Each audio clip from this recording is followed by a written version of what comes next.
Drew.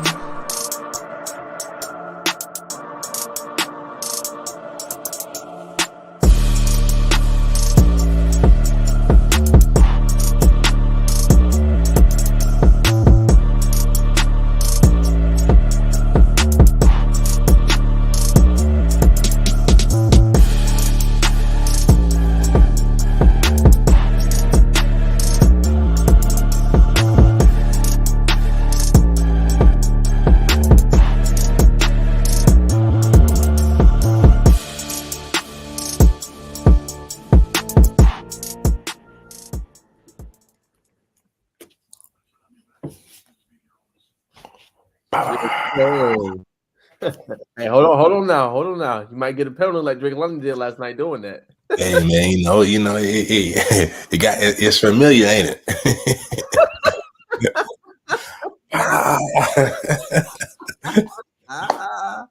What's going on, y'all, man? Welcome back to another episode of the First and Foremost podcast. I'm one of your three co-hosts, Najee Wilkins, along with Bacon Network, Arvon Bacon. To my right down below, you got Jerome and Vince Hot the Hashes. What's going on, Jordan? How you doing, man? Appreciate you tuning in, buddy. Everything's going well. But yeah, man, appreciate you tuning into another episode, man. So we're going to just get to it. Talk a little about hitting the grid. Obviously, I get to our first and foremost. Then we got our hoop news, OTE draft. It's going on right now. Bacon live updates as well. So I won't spoil anything. I'll let them talk about that. We'll be talking about the Jared Cook Jared Cook Basketball Classic. We'll be talking about that as well, and then we'll get into some more hoop news. So it should be a lot of fun, man. But before we get started with our first and foremost, remember this podcast is brought to you by and powered by Phenom. If you guys don't know what Phenom is, they have the best merch in the business. As far as football, you guys see down below, great merch, and they have phenomenal gloves. The fellas was at a big time game this past week. I'll let them explain more, and they handed out 2 Phenom merches, man. So use that promo code ITH Football for 10% of all Phenom Elite items. And like we said, if you ball, you will get the call, man, and you'll be able to have them there. As you can see with the little smile down below from Jerome, you can possibly get some free merch, man, and you might eventually get an NIL deal with Phenom. You never know. So you ball, hey, you might get that call, man. But I'm gonna start with the fellas, man. First off, how y'all feeling tonight? Hey, flying high, brother. Love to hear it. Wait, before I get to mine, we got another one. Laugh emojis. Thank you, Toxic Money. Appreciate you. Yeah, what's going on? Appreciate you tuning in, bro. 100%. Boys, I'm not okay. I am not okay. I'm not okay. It's your coach, bro. It's your coach. Okay. Can I start the first and foremost? I'm going on a rant. Get off your chest, bro. Go ahead and get off your chest. I'm going on a rant. Listen, everybody in here knows I am a diehard Eagles fan. I have, my background on my phone's Eagles, my Langers Eagles, man. I had an Eagles jersey on last night, even though it's in enemy's territory. I love you guys. I actually like the Falcons, actually. So, I kind of root for y'all a little bit. Obviously, when we're not playing each other, I root for you guys. Man, that was 100% coaching. I can't blame nothing on the players. I can't blame Saquon. I can't blame Slay. Anything that happened before or after that what was it, fourth down call or third down call where you pass the ball and give you guys a minute and 40-something seconds to build on the field and do whatever the hell you want. I can't be mad at anything after that play because coaches was being too smart for themselves, as always, sitting here trying to pass the ball instead of running the ball, no matter if you get the first down or not, you're leaving these guys with 30-something seconds left. You give them a lot more time to panic. And, kind of like Jalen Hurts did. He panicked. He had 30 seconds left. He panicked. He threw a pick. It could have been the same thing with Kirk Cousins. But no, we decided to pass it because we're too smart. And we knew what we were doing. I don't care if Saquon dropped that ball or not. The play call itself was terrible. It was terrible. And this coaching staff, man, they need to get blamed a lot more than Saquon. I know Saquon said he put on himself. I know Slay said he put on myself. I don't care about nothing else because that game was won. We won that game. The game was won until the coach said, you know what? Hey, bro. Let's be smart. Let's try to be cute. And let's pass the ball. When we have the lead, they have no timeouts. And this and that. Like, dude, that was the worst thing I've ever seen. I'd rather y'all blowing us out than it to be that result. I really do. I'd rather y'all just like whooped up on us like, damn, y'all the better team. But like we beat ourselves essentially. Hey, who does that? It's like that dude that's on Madden that's trying to be all cute and stuff like that, passing the ball like when there's 2 minutes left in the game. No, you run the ball. You got Saquon Barkley for a reason. I'm so sorry. I'm taking up all the time, but I'm not okay. I am not okay. I'm smiling today. I love you guys, but I'm not okay. Hey, I feel you. Hey, you know what, Twin? At least y'all 1-1. We're 0-2 again for the 3rd consecutive year. That's right there. Oh, yeah. 0-2. So, hey, at least that's a silver lining. Y'all 1-1, bro. I know he blew it. Hey, at least y'all ain't had no 4 for 16 penalty in the game you should have won against Patrick Mahomes. I'm just saying. The only silver lining, I'm trying to make myself feel better earlier today by thinking this concept. But the only silver lining is that it's only week 2, and hopefully the coaches understand what they've effed up on and be like, all right, we can't be doing that the rest of the season. Let's take the place. Because even in the beginning of the game, that's big. Then they didn't. So, yeah, we say, man. SO Money, man, he said Bengals need help. They got Joe Burrow. Eagles coaching staff needs help. Appreciate you tapping in, School. All right, I'm doing my rant. I knew I was going to do that in the beginning of this. I'm not okay. I'm dead. Go ahead, Bacon. Malik Thomas looks like he's getting drafted by RWE, Rod Wave Elite. No. I think so. City Reapers have drafted Malik Thomas. They're doing like a little steal thing. And I think RWE done stole Malik Thomas. That's tough. That was all, bro. That was all. Some questions. That's your first and foremost. That's your first and foremost? No, man. I was just giving an update. First and foremost, I want to give my respects to Coach Raheem Morris, man. He came out yesterday, put on a perfect coaching display, what it means, the epitome of a player's coach believing in his team.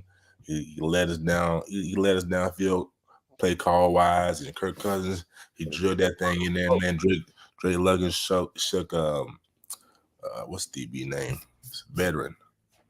Anyway, don't matter. Drake London shook buddy off, got outside, scored a touchdown. So first and foremost has to be the shot to the Atlanta Falcons for proving me wrong. Going to get that win up there in Philly, man. No, Jerome, we already heard your rant, brother. We want to talk about the game. I got one more thing to say. Can I just say this real quick? It wasn't no perfect game, by the way. Huh? It wasn't no perfect game, by the way. I want you to know that.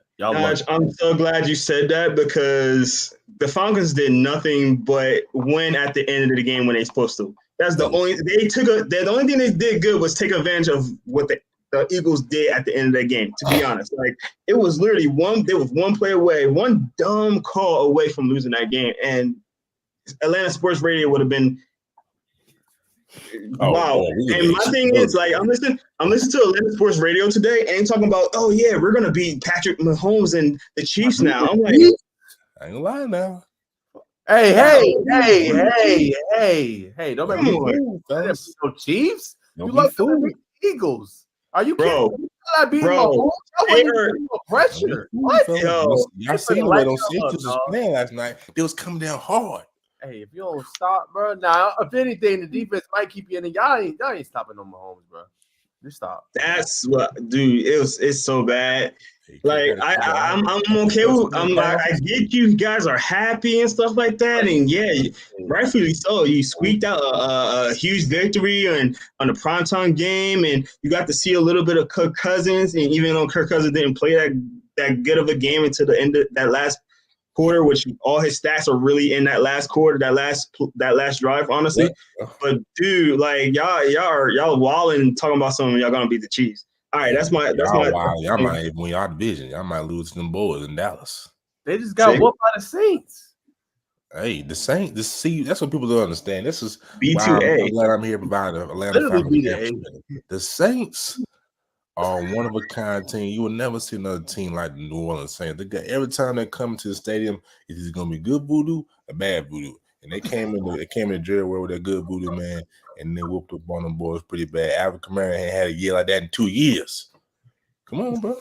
Yo, Falcons fans like you make it so hard to like the Falcons. I try to. I really like the Falcons. I've been through as a Falcons fan, they don't even get to my skin anymore. I really like the Falcons until I came down here and figure out how you Falcon fans are down here. I was like, ooh,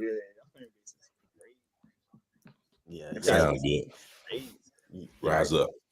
I can't. Next week.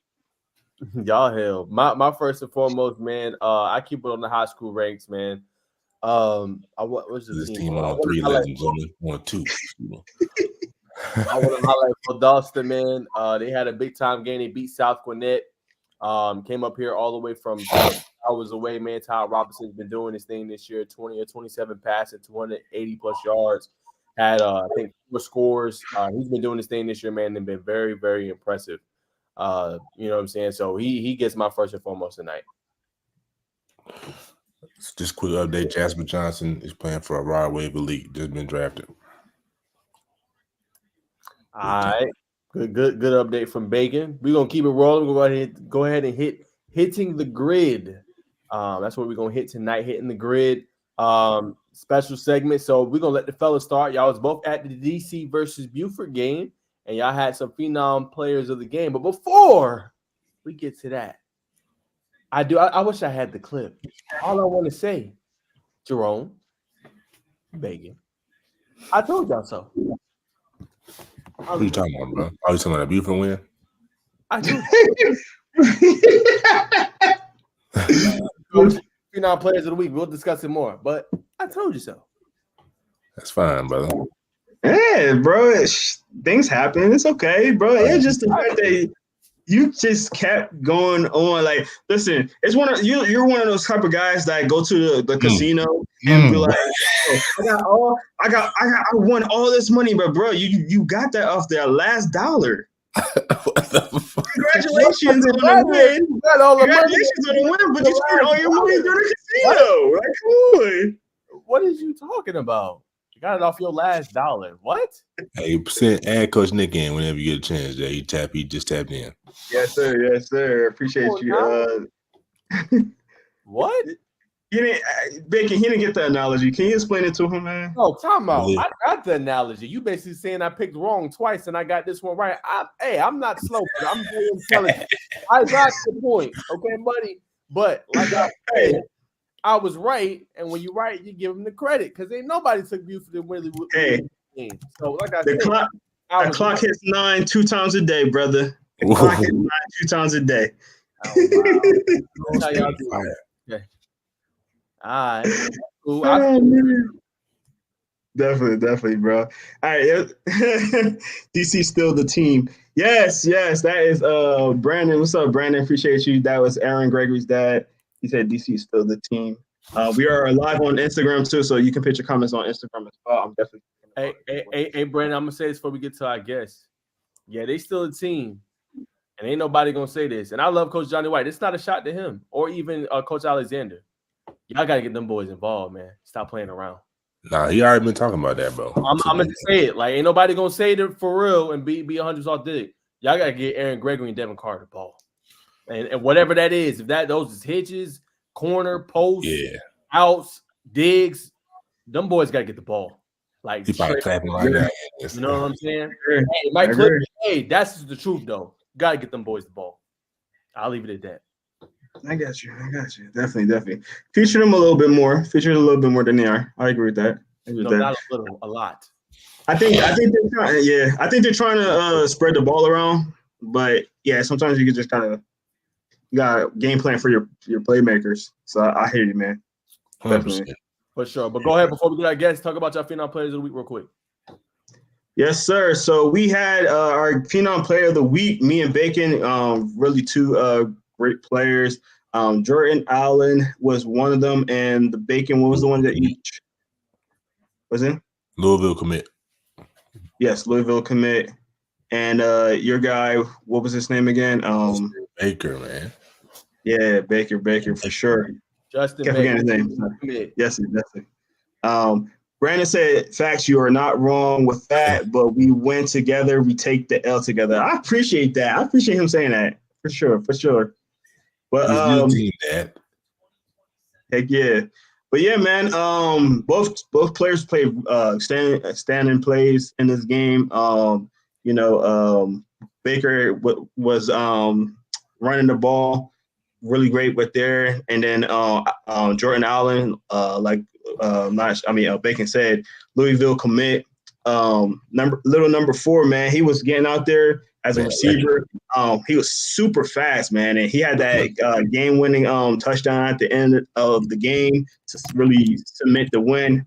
I think overall it was a solid game. A lot of turnovers though. I believe Peachtree TV had him at 10 turnovers the entire game between both teams. Yeah. Coach Down said 9, but yeah, they said 10. Yeah. So it was a ridiculous amount of turnovers. DC just could not capitalize on the turnovers, and the fact that the first play of the game was a turnover on the kickoff, giving the ball to Buford, that didn't help at all, man. It put him in a little hole. But yeah, our Phenom Players of the Week, man, great players. Balled out, man. Got some cool merch. Make sure you go check out their interview that me and Bacon did. That was the first time me and Bacon did it collectively, so that was pretty cool that we had both of them on together. And I think they appreciate it, and that was a cool little thing for them. But Bacon, I'll let you add on to that. Yeah, you pretty much said it all, brother. This I will say this though. DC was just like a couple inches away from making big plays to Aaron downfield, Dev downfield. But like Nod said, which we would say the same thing. They got to do more short and intermediate passes, trying to get the home run ball every time. If you live by the sword, you're gonna die by the sword. The same thing for the long ball. So just kind of getting those guys more involved in the short and intermediate. And Justin Baker. It came down to the run game with Justin Baker and the Buford Wolves offensive line. They did their thing, carrying the way, getting that offense rolling. And then, once you get up, feed him the ball, combination with Allen, and they kind of stole the show. First time we ever did a dual interview, and I think we got the brothers to put on the merch, man. I think that's big. You know what I'm saying? To see the brothers in the merch, you can feel it through the screen. That's the enjoyment they had on their face. So that was major. Got to talk to Ethan Hauser, a phenomenal athlete. I played at one high safety all night. Was forcing DC to really beat him on the outside, and as we saw by the score, two and a half score lead, man. But yeah, it was a good game. Atmosphere was electric. ESPN's Score Next was out there, so just a good game, man. Good overall game. I was thinking, man, DC, we got to see, but let's see how they adjust before we write them off. And Buford's definitely got to work on their passing game, because in order to beat Carrollton, who seems like the lone top number 1 right now, you got to be able to play a complete game and a complete 4 quarters to beat them. I'm going to let you do the honors, bro. All right, man, ladies and gentlemen. We got a special guest, man, Coach Davis, offensive line coach for Sandy Creek. As we know, Sandy Creek, I believe, is undefeated right now, man, making a special season for them, expecting to make another run back at the state championships in 3A, man. So we're going to bring a good brother on and learn a little bit about his story and the way of the Patriots. Yes, sir. He on the run. What's going on, y'all, man? My bad about my tardiness, man. Nah, you good. I told Bacon, man, I had some specific plans today, and those kind of blew up. I wasn't even supposed to go to practice today, but I ended up going, and that's how I ended up being late. So I'm just leaving practice. Here we go. So, hey, before we get Coach Davis on, we gotta give him the horn. Let's give him the horn real quick. Yeah. There you go. There you go. So, Coach, you know what I'm saying? What did you how was this? What was the vibe at practice today? How was the vibe at practice today? Mm-hmm. I mean, actually, with us, man, I'll be honest. We end up being up and down. We'll have good days, bad days. But today we had some energy. The kids came hitting, defense came hitting a little bit. That's good. We got two of the best backs in the state, in my opinion, and one really hadn't even hit his stride yet as he, goes into his senior year with Chase McDowell. So they look good today. And then Caleb Hill still, he's learning. He's young, man, but he's one of the most high football IQ underclassmen I've ever seen in my life. And he's learning. He's getting things down. He's getting his confidence, growing in his confidence. So I'd say overall it was a pretty good day. 100%. So we talked at the this spring, like, man, the whole line is, you know what I'm saying, they're a little small. If you've seen Sandy Creek play, you know what I'm saying, that it's true. So just talk about, you know what I'm saying, this coaching a position group like that's a little undersized and to still be able to run the ball as effectively as y'all do. Yeah, I mean, I'll be also honest. Like, I haven't seen the stride that I know my guys are capable of. Just because the way I coach them, like I make it very hard to be wrong. Unless I just don't feel like doing what coaches ask me to do, and then that's how you get your missed assignments. So I haven't seen that stride yet, but you're right. This is definitely and obviously the smallest offensive line that I've had in the last 3 years. Given that 22 line was probably the biggest in Sandy Creek history, and me being an alumni, I'll take it. So I thought I was on a pretty big line myself, but that was all. 4 out of 5 of those guys are playing at the next level right now. And then last year we still had Justin Moore, who's at Erskine College right now, holding it down in guard and center. So now I have both of his little brothers, his twin little brothers, and they're definitely the anchors to my O line. The older twin is playing left tackle, and then the younger twin is playing center. So arguably the two most important positions on the offensive line. And then the rest of the guys that are out there, they carousel, but I've had them the whole time. Ironically enough, my assistant offensive line coach just flew past me on the highway. I've had those guys the whole time, and it's just time for them to step up, So I got 2 seniors and a junior out there, and my junior's 178 pounds, but he will give you the world, right? He will do everything he can to whoop your tail. So that's why he's playing. And my 2 seniors on the right side, I just need them to be more consistent. They know I'm hard on them because I love them and I think they can do it. That's why they're out there. So it's exciting, though. It's definitely a challenge. As a coach, having pretty good-sized offensive lines the last 2 years where it makes running for Amari easy.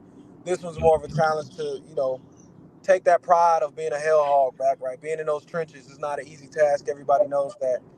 But just going out there and competing every day and wanting it for the guy behind you, knowing that this kid has 40-plus offers, he's going to get his regardless. I might as well make him look good doing it, right?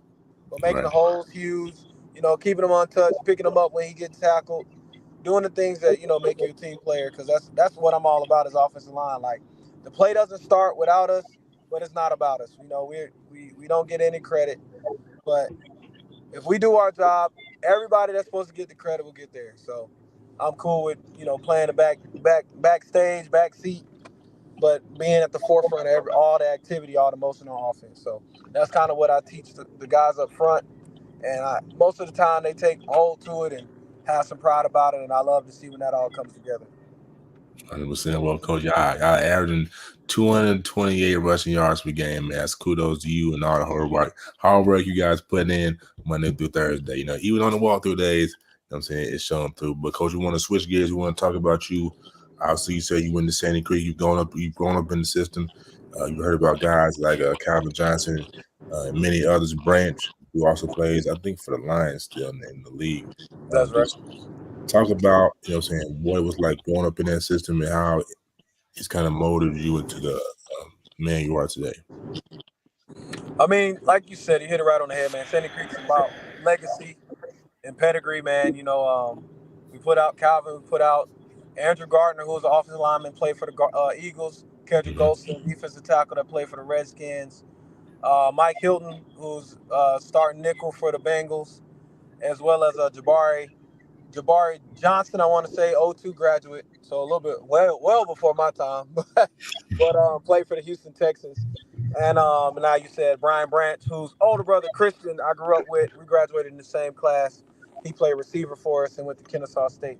So I mean, it's all, and I say all those names not to brag, but to mention how important family and knowing Hmm. our history and our lineage is to guys like me that want to come back in and just pour into this new group of kids. Dalen Pinson, Amari Latimer, Caleb Hill, Rod Smith, um, Tyree Boy. Singletary, guys that I think are going to be really good if they keep their heads on straight when they get to the next level, right? Hmm. And potentially have a chance to do the great things that the guys before us have done. So it's about legacy and maintaining that legacy, and it's just a blessing to be back.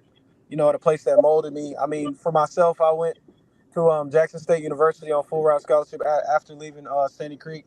Played offensive line, defensive line, fullback, and tight end. And whenever I say Jackson State, people always like Coach Prime, Coach Prime. No, I was there right before Prime got there, and our group is the reason why he had an opportunity to be the 21st coach at Jackson State University because we For were sure. not Let's talk very about it. good. I had four offensive line. I mean, not offensive linemen. I had four head coaches in my time Mm. at Jackson State, and that inconsistency right after so much consistency with Coach Chip Walker, who's at Noonan now, who's my head coach at Sandy Creek. It helped me see the other side of the paradigm, right? Where you so used to all the success, right? Used to winning so many championships, having winning so many games, 49-4 in my 4 years at Sandy Creek, just to go to 9-25 in my 4 years at Jackson State. And I take those 4 years as a blessing also, because now I know what not to be. And Hmm. when I start to get complacent as a coach or start to creep back into that mode in my attention to detail towards the game, I know it's on the other side of this, right? So it was a blessing in its own right to have that struggle. I still got guys that I played with, and we talk about it. Some guys that I play with coach now, and we talk about how that's made us so much better coaches. And no, I'm not trying to throw any of my coaches at Jackson State under the bus. I had so many, I really can't put any blame on anybody. But I have some coaches still from there too that have matriculated and gone on in different places and talk about how that's helped them in their coaching walk, right? And therefore now as a young coach underneath them, looking at them as a mentor, continues to help me in mine. So um yeah, that was a good kind of stepping stone for me in my coaching career. But after Jackson State, I played my fifth year at Lindenwood, where I went 9-4, um, and enjoyed the fruits of that labor, winning a Great Lakes Valley Conference championship in the D2 level, and having a D2 playoff appearance in my time there. Um, and then, so that was kind of like a bounce back up, and then I got to see some really good coaching at the college level, right, where you just see a determination of level of intentionality, Hmm. attention to detail, that kind of just drove me back into, okay, if I'm gonna get into this for real, um, these are some things I need to take away from being at this program. And then I went to South Dakota. A lot of people don't know that. I coached my only year of coaching college football was in South Dakota at Black Hills State University under my offensive line coach that I was with Lindenwood in St. Louis. And first year was the COVID year, so we played two games. I don't even know why we tried to play games. Everybody know that was a tough year for all sports, let alone football. And that taught me about adversity, right? Like how to bounce back from adversity and how to overcome the unexpected, right? So I ended up leaving there, going into 2021, and I came back here, stepped away from coaching for a year, stayed in connection with Coach Garvin, and that's Hmm. kind of how I got back in the Sandy Creek system in 2022, and now it's year three. It's been a blessing. It's been a roller coaster. But that's the thrill of going to the amusement park, right? Going to get on that roller coaster for the first time. You're a little nervous, You get up that first hill on the first drop, straight exhilaration, and after that, it's like, okay, we're here now. I can't get off. Facts. So I'm enjoying the ride. 100%.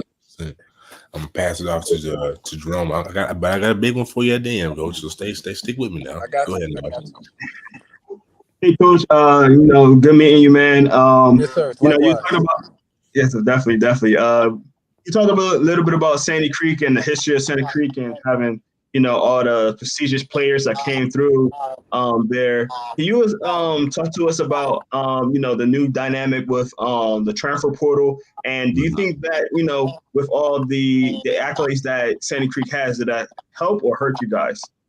Well, to be honest, it doesn't really affect us, at least Mm-hmm. not yet. Maybe, it was still on the kind of the front end. Being a 3A school, it kind of really doesn't trickle down that far, right? Mm-hmm.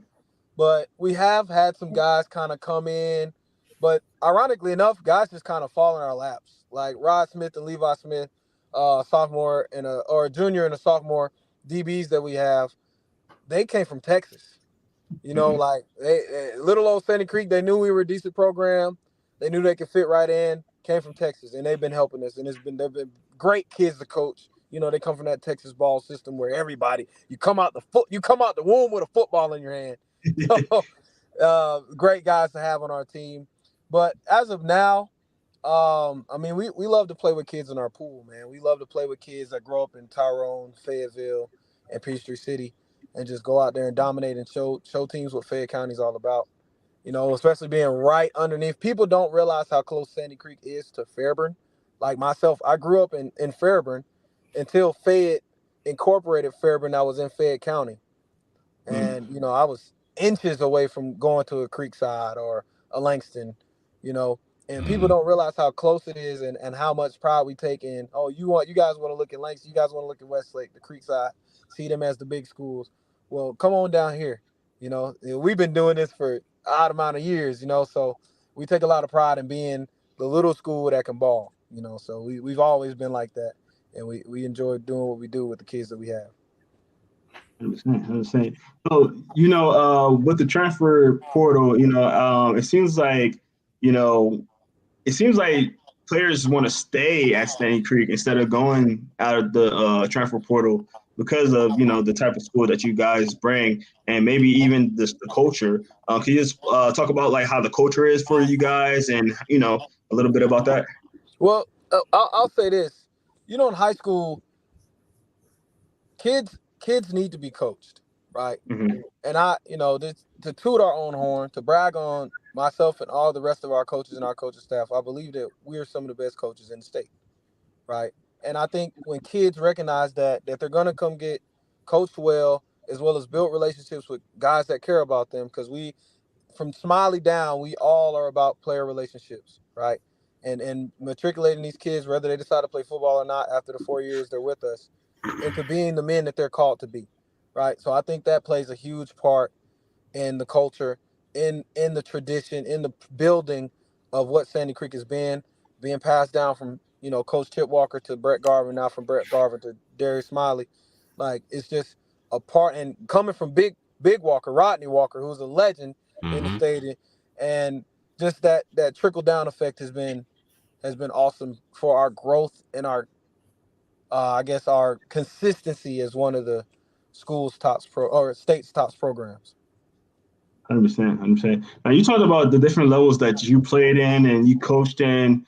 Can you tell us, like, is there a big difference in going to a D2 school than a D1 school? Because I hear different things. Some people say it's not a real big difference. It's just the views you get from media. Some people say there is a big talent difference. What's your take on that?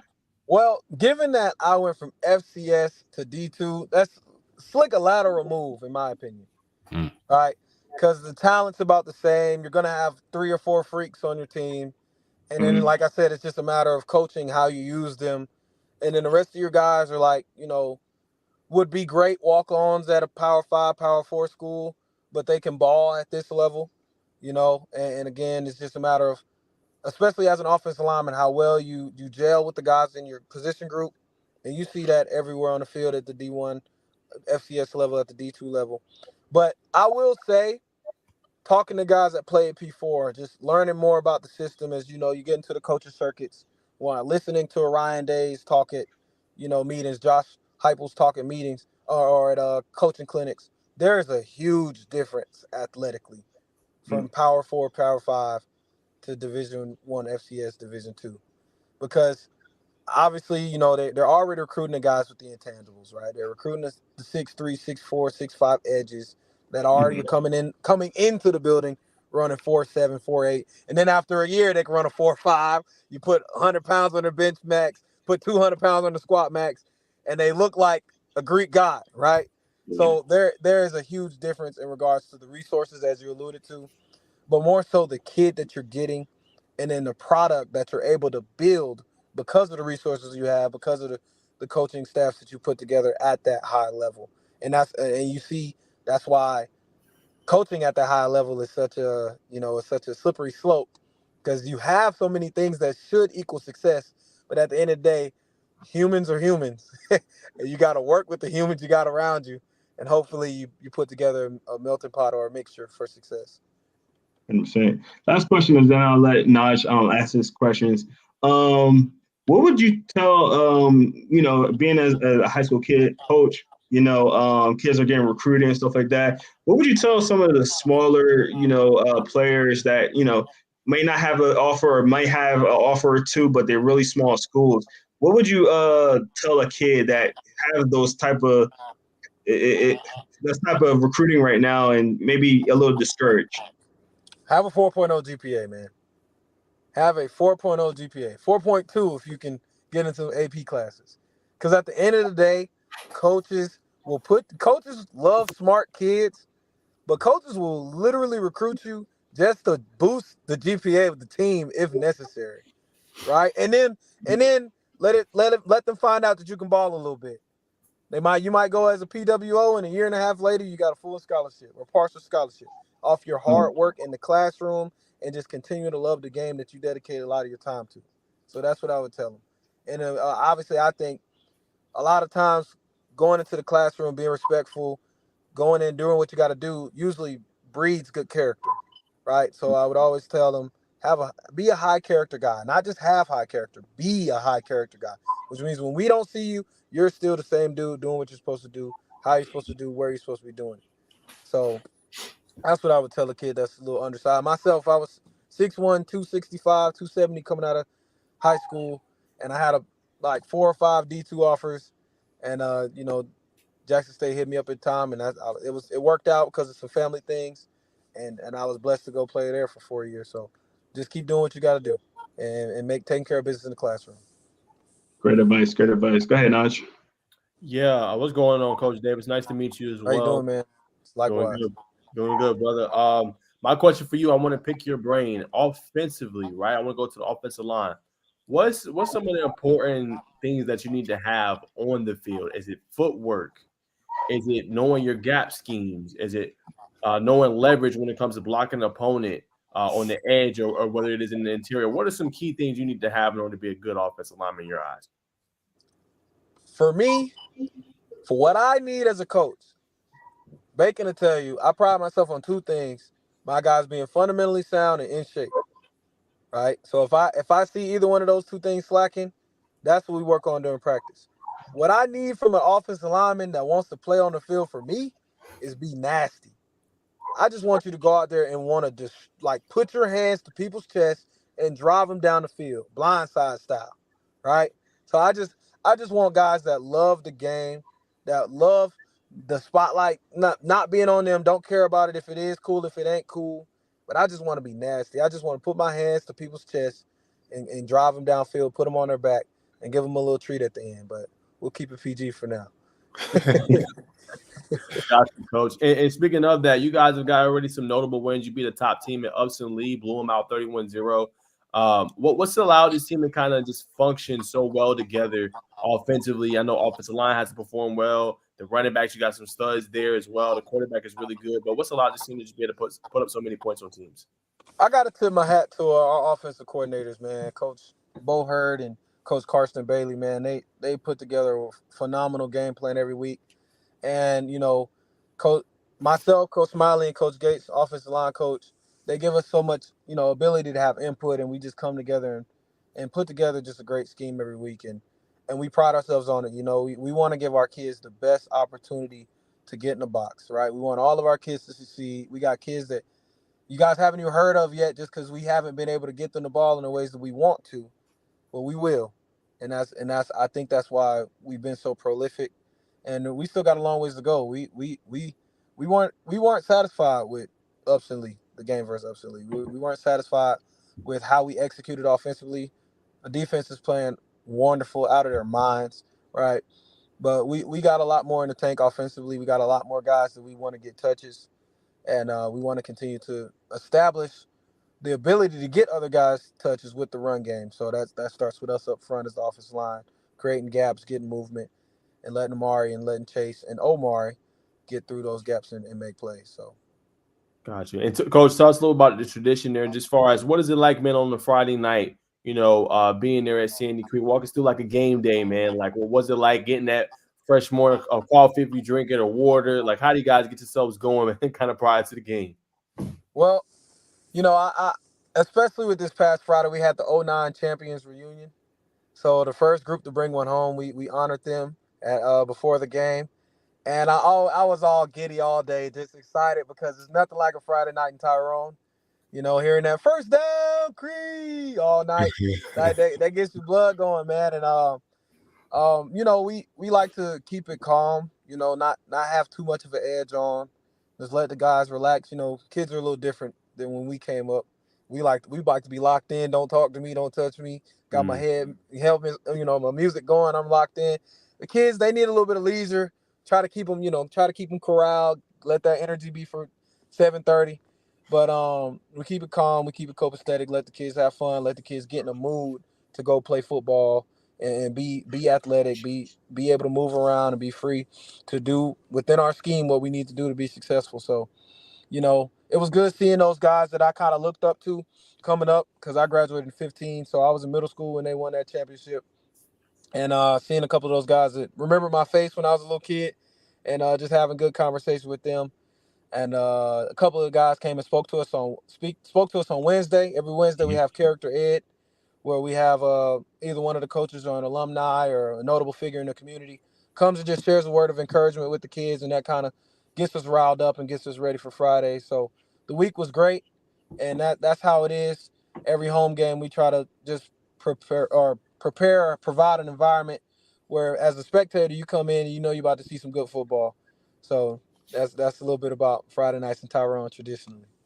Got you. And then for you, Coach, how do you resonate with the kids, man? I know it's a different generation. Sometimes it's kind of tough to be able to relate to them. They're kind of different from us when we was growing up, a little bit more technology, more distractions, I would say. But how you Right. just resonate with them to be able to do what you need them to do so they come out successful on Friday nights? He's still a young man now. Yeah, I ain't old. Oh, I know. No, I know. I know he's not old. I'm just saying in general. I know this generation is No. difficult. You know what I'm saying? That definitely helps because I am in this generation. I'm the earliest of Gen Z, so that definitely helps. They can tell, in the school building they can feel my energy. They gravitate towards me, and I still have to do my best to be leader as well as I am trying to meet them at peer, right? And I do. I make a clear distinction. Hey, I'm your mentor. I'm your coach. I care about you. I want you to succeed. I've been where you've been, and here's what to do and here's what not to do, right? So we have those kind of conversations, especially with the football guys. But I'll say this: it's funny you asked me this question because I just learned what tripping out means. I don't know if you guys know about tripping out, I've but been it's hearing about crash out. Yeah, it might be a crash out. tripping out is a dance that these kids are doing now. Just look it up on TikTok later. It's just have some discretion when you do it. But I mentioned it to my offensive line when it comes to like getting your hips through on blocks. Yeah. I don't understand why that correlated. Just you got to use what you got, right? Yeah. So I use that in regards to driving your hips through on blocks. Now they're tripping out on blocks. So Yes, we'll sir. take it. Man, that's funny, man. I like how you use the reference, though. That's how you got to be, though. Especially, you Yeah. got to find something that they could correlate, they could relate to. Follow what I throw it back to Bacon. For us that don't know, I have not seen him play, but I heard he's been having an impressive season. You mentioned a little bit about his high football IQ, and that's your quarterback, Caleb Hill.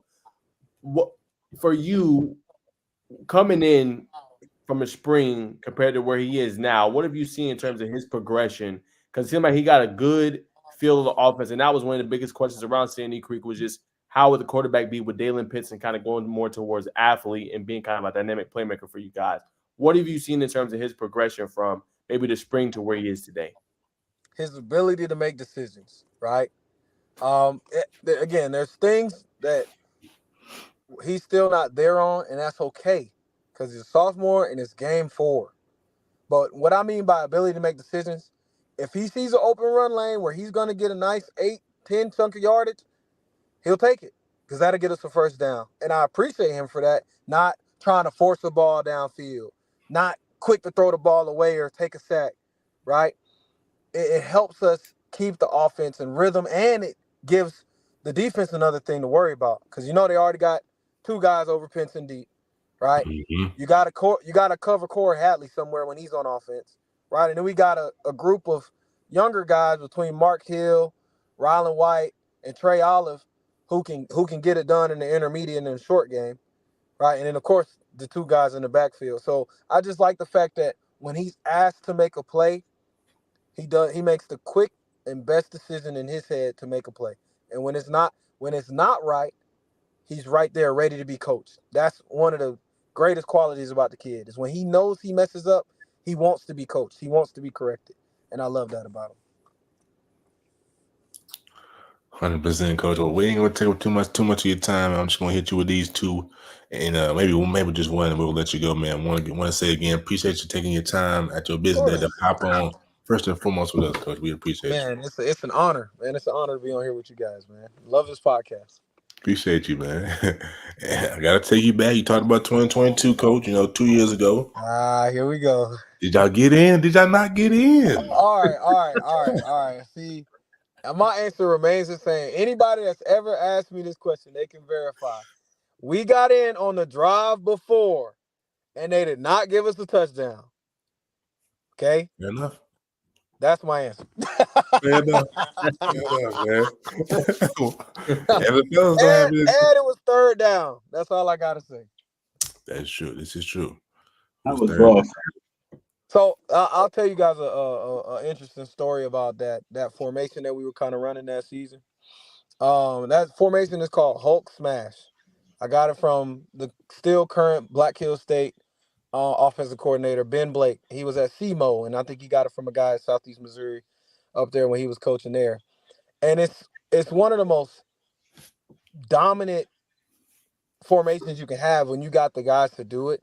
But if one guy messes up, it can screw the whole play, right? So it was one of those formations, and I begged Coach Duff to put it in. I begged him to put it in. And then I'm like, okay, he's finally put it in. And the first time we get inside the 5, he wants to run it. I'm like, whoa. This is something you hold off until the end of the game, right? And surprise the team win it and just mash them in the mouth for 2 yards and get a touchdown. Right. But by the time you see it on 3rd down with 50 seconds left, we done ran it 11, 12 times. Cedar Grove has had time to adjust to it. I was over there, chewing my fingernails like, oh man, we don't get in. It's gonna be on me. Yeah, I always think about that. Like, man, coach, you kind of screwed me right there. It's just, you run this 2-3 times a game max and move on. But it worked out. We scored on it earlier in the game, and it kept Cedar Grove honest, where it was just smash mouth football. So better man wins. So it was a fun game, man. Shout out to Cedar Grove. Shout out to their program and what they've been doing, man. I had a lot of love for them. I played with 2 of their guys while at Jackson State. That's kind of how the rivalry started in my head. So it was funny how prophetically we ended up playing them, and it being a consistent thing for a couple of years after me and my buddies was always talking trash about who would win. So yeah, that's what it is. You guys know that's gonna go down in history books. For sure. Nah, Coach thought you had that Philly special, that Philly QB sneak line drawn up for him. Gotta keep that one in the back pocket. There you go. That's for me, Coach. You know what I'm saying? Obviously, things are a little different now. City Grove is, you know what I'm saying? They're entering a new chapter. Who is that kind of team that you're going to think is going to be the biggest question mark for y'all? I mean, honestly, 3A, the jury's still out. You know, Yeah. I obviously for me being a Georgia history guy, watching this game over the last 2 decades, Calhoun is always good in the later half of the year. You can't overlook that. Jefferson has come Yeah. along in the last 10 years as somebody to always have your eye on.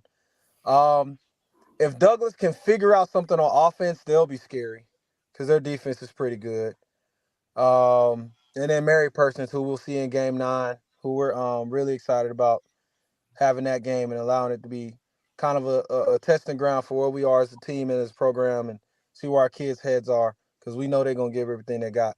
So I would say those schools.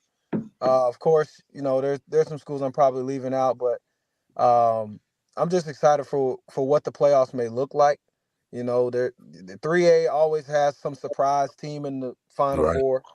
So other than the 22 year where you kind of knew who was going to be there, but it's always fun to watch. I mean, I can't answer this question without bringing them up, but Monroe area who knocked us out of the first round last year, they look really special right now.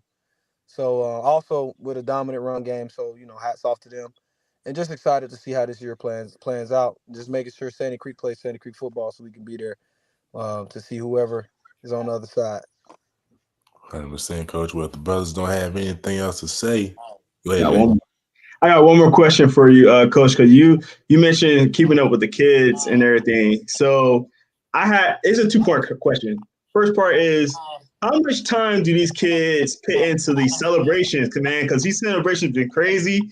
How much time do they put into practicing those celebrations? And then two, what's your favorite celebration that you've seen from Sandy Creek? Like this year so far? Yeah. Okay. Well, I'll tell you this. To answer your first party question, these kids before practice every day are down there doing some type of different chant that they want to work on for Friday before the game. And we're just upstairs as coaches are like, what the heck are they doing down there? It just sounds like a bunch of nonsense and madness, but I just like the fact that they're trying to get their minds mentally prepared for the work when the work week is done, right? So we go, make sure that they're locked in and focused on what we got to do in the day. So when Friday comes, they can go out there and have all that rah-rah fun that they've been practicing, right? And then secondly, I guess this year, I definitely have my answer for last year, but this year I think my favorite celebration so far is Amari's I Do This, where when he scores, he walks up to the first camera he finds and just lets them know what he's about and who he is, right? And then he finds a teammate and then he does their little signature handshake. Then he finds another teammate, does their little signature handshake. So I love when they do that. But I gotta mention this from last year.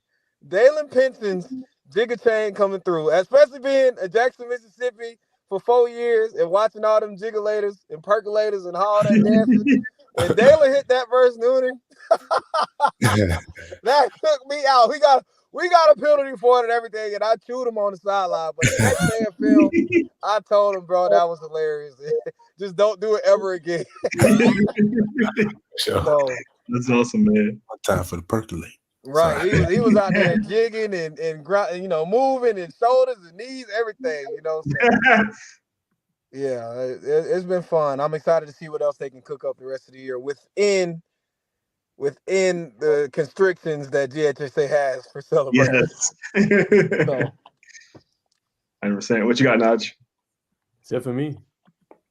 Well, there it is, folks. This has been a legendary interview with the offensive line coach for Sandy Creek, Mr. Coach Nick Davis, man. We appreciate your time, brother. We hope you have a blessed one for the rest of your night, sir. Hey, man, appreciate y'all, man. God bless y'all. Continue to do what y'all do, shine a light on this level of the sport in this state. It's a blessing to be a part of this podcast with y'all, man. Appreciate y'all. Appreciate everything y'all do. Yes, sir. Appreciate you, brother. Coach. Appreciate you, man. Yes, sir. Yes, sir. I'm not throwing it back to you, man. Now we have to speed in, speed out. Good. All right, y'all. So I hope you guys enjoyed the interview again. That's what Nicholas Davis, our offensive line coach for Sandy Creek. They're off to a 4-0 start, which I was right up 4-0 start, 2-0 in their region, man. They got a big one coming up here pretty soon. They got to play Trinity Christian this upcoming week. Then they'll have a bye week before playing Spalding. So that is the latest there. But let's go ahead and get to the nitty gritty. So we're going to go ahead and talk about who won week 5 picks. We're going to talk about the results and who came out on top. What's going on, Jay? Real quick, before we get to our picks, I have a comment on here on Instagram. It is our guy Memphis from DC, father of Dre Redding, wide receiver for DC. He says, "What's up, brother?" He said, "Nate, I guess your name is Nate Nodge. Nate, my apologies, bro. You were right, only because we had a few people that wasn't ready for the big stage, but I promise you we will meet them again and again. It will not be the same." Much respect. Love DC. Don't do that. Don't do that, Big. Don't do that. Much respect for tuning in, man. But it's all love with DC, man. Like I said, I think y'all needed that game. And the reason I say that is because you want to lose a game like that early so you can build for what you guys want to ultimately accomplish. Like, you don't want to cakewalk through everything. And that's what kind of concerns me just a smidge, just a little bit about, to a degree, with Carrollton. You want to be tested. Like, I feel like Milton's been tested. I feel like DC has been tested with Langston Hughes and now Buford. You want to be tested. And no disrespect to Carrollton, they obviously played Gainesville, which is a really great team, but ended up losing. Those are the wrong records, Jay, by the way. Got to update those, buddy. But, yeah, man, you want to be tested nonetheless, man. So I think DC will come out better for it. I talked a little bit earlier about what they need to do with the playmakers. So I think they'll be just fine, and this is only going to help propel y'all for what y'all want to do. And y'all probably going to see Buford again, and y'all still a top 4 contender when it's said and done. It's y'all, to me, it's y'all, Buford, Grayson, Carrollton. That's the top 4 to me. Easily. 100%. Yes, sir. Well, all right, we're going to go and get to week 5 picks. As the results come out, Bacon, you was looking strong again, but fade off towards the end, the last couple of picks. So drum roll, please, as we can see who won these picks. Let me get the drums. Let me get the drums. Hold on. Yeah. There you are, drums. Let's do it.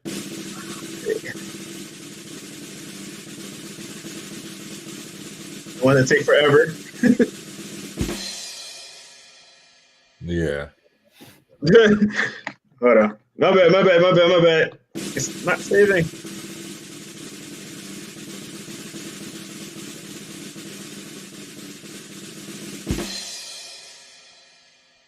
There you go. Oh, there it is. So it was a really good week for everybody. I mean, everybody ended up 5 games over 500. So I got the top dog again, 12-3 on this past week. Jerome was 1 game behind, 11-4. And Bacon, you had a pretty decent week, man. So you were 10. Bro, what's this unacceptable? It was 10-5, my guy. So pretty good week, over 500. That brings our overall to 49-26 for me. Jerome is just 1 game behind, or like 2 games behind. Yeah, 2 games behind, excuse me. And then Bacon is 3 games behind the top dog, and you only 1 game behind Jerome. So you right there for the taking, Bacon. Right there. Yeah, I was kind of nervous a little bit because my big take games, I wasn't doing well in my big take games, so I was like, oh no, this is not looking good. But overall, 11-4 is not bad at all. So I was kind of proud of myself. At least I got most of them right. But I did take some lumps on some games. I know me and Naj did the Carrollton game and went the opposite way on that. So that allowed Bacon to kind of stay in it with us, to be honest. No, that's just that expertise. Here we go. But yeah, man, I was a little nervous when I first looked at it. No, definitely. But yeah, Jay, you had another strong week. Other ones you had got right. And like I said, it's coming down to it, man. It's gonna be some good games, man. But we'll go ahead and get started with this week picks. Was there any recaps? Well, before we start, was there any games y'all wanted to recap? I know y'all was obviously a DC game, but any results that really stood out to y'all before we get into the best matches for this week? I know there were some, but I can't think of them right now. I actually didn't prepare for this, to be honest. So let me look real quick. But I think the Carrollton game was a interesting one to see how Carrollton and Georgia Tech played. So that was my biggest one right there. Bacon, you have some? Nah, I'm straight, G. We can. All right, we can move on if you want, and if I remember something, I can. Well, for me, I will shout out North Cobb Christian. The player was featured in our top 27 Georgia list. Teddy Gerard was 28 for 40, 274 yards and 4 touchdowns in a 6 overtime thriller against Ringgold. So that's getting it done through the game-winning 2-point conversion. And obviously him and J.R. Harris are showing they are the top quarterbacks, man. I think the 2027 class have been doing their thing, man. So I did want to give him a shout out. And also another big headliner in news that you guys may not know, Cass quarterback Brody McWhorter is out for the season with a fractured fibula. So he is done. That's 2 big injuries this year for Cass. Unfortunate. Yeah, it's going to be interesting to see how they move forward. They got a quarterback starting now. I think he's like about 5'8" from what I heard. Smaller guy, but losing your star quarterback is definitely not an easy pill to swallow. And more big news before we move on. One more big news bombshell. Bacon had the news on this early. I was shocked when I seen it. I said, huh? But Jamar Owens, who we know very well, is at Douglas County now. I did not know that. I kind of got to get the scoop. I'm probably not going to reveal it on here or on camera, but I do want to know what happened because those 3 boys were so tight together and had a really strong bond and relationship. I'm just curious, was it maybe like the slow start to the season that he wanted to be with DC? Like I just have so many questions because that bond was super tight. You guys can go back and watch, obviously, our Douglas County Media Day on all of our YouTube handles.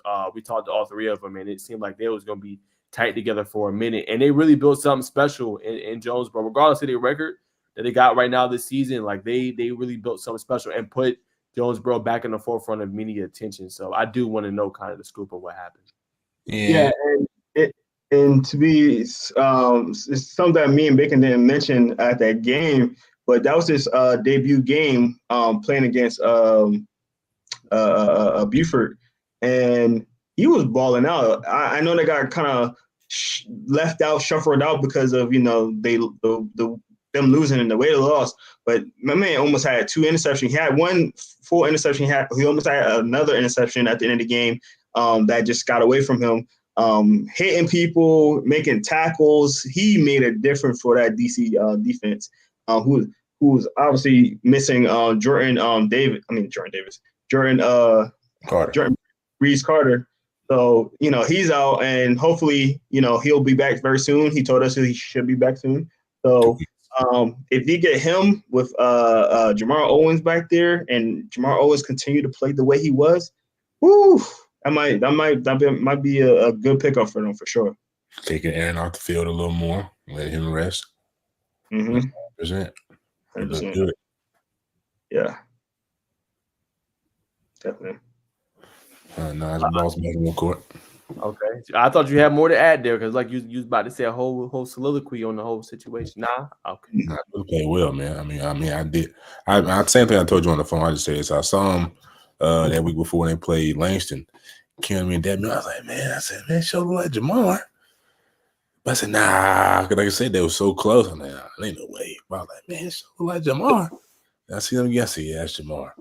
But you know what I'm saying? It's out in the streets now. Everybody knows that wants to know. Yeah, my homie hit me up, and he was actually at the game, and he was like, Jamar on Douglas County? And I was like, no, what are you talking about? And he was like, no, I think he's on a team. I think I've seen him. And then I asked Bacon, he was like, I don't think so, but I did see him last week. And I was like, oh shoot. Then I walked past him, I was like, bro, what are you doing in blue? He was like, I was like, bro, it's true. That's crazy. So yeah, man. But yeah, he did his thing out there. I can't knock him. Whatever decision it was, I hope it's the best for him and his family. And he balled out. So yeah. Well, there you have it. We'll leave that there. That is some of the breaking news bombshells. We'll get into our matchups of the week. I'll let Bacon start it up with his 5, and then I'll go with Jerome and I'll end it off for this week. So Bacon, it is on you, brother. What matchups you want to hit today? For sure, man. We're gonna get through these things real swift and efficient. First game on the list is East Coweta, not Coweta, East Coweta versus Perry. Y'all say stuff so weird down here. You know, I'm saying right, make it So weird down here. Indian thing, man. We live in the state of Georgia, so many Indian town. People still mispronunciation. You got to tap in with the roots, ladies and gentlemen. Tap in with that Native American spirit, that free bird, all that good stuff. But like I said, East Coweta and Perry, man. I'm gonna roll with Perry. I love East Coweta. You know what I'm saying? Obviously, it's a local team I support a lot. But I just think Perry's gonna be they're gonna be more talented, to be honest. Yeah, East Coweta, I guess that's how you say it, East Coweta. 2-2 right now. Perry is 3-1. East Coweta actually lost to two really good teams. Sandy Creek, we just talked about Sandy Creek with Coach Davis, and then they also just lost to 2 weeks ago, Cobb. So and the one against Cobb was only a touchdown difference game. The Sandy Creek, they lost by 13. Yeah. They're a tough team, man. Perry is a good team. But again, I don't see they play anybody outside of Houston County who they lost to 31-17. So I'm going to get a slight edge to East Coweta. All right, man.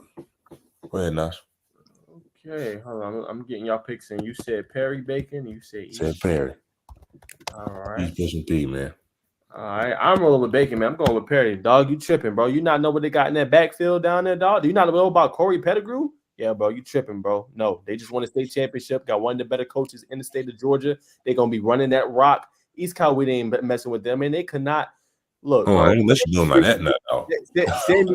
Sandy Creek ran all over them boys with Amari Latimer. Hey, I got a good old-fashioned B-Day belt. I ain't gonna say all that now, but you gonna look through. Belt. There's a reason. I'm gonna say belt. Perry's gonna belt for my people now. I understand they're not ready. I think it's gonna be closer than I think it's gonna be like some if they lose, similar to that North Cobb game was like maybe 1-2 score. But East Coweta, they're not a bad team. They well coached.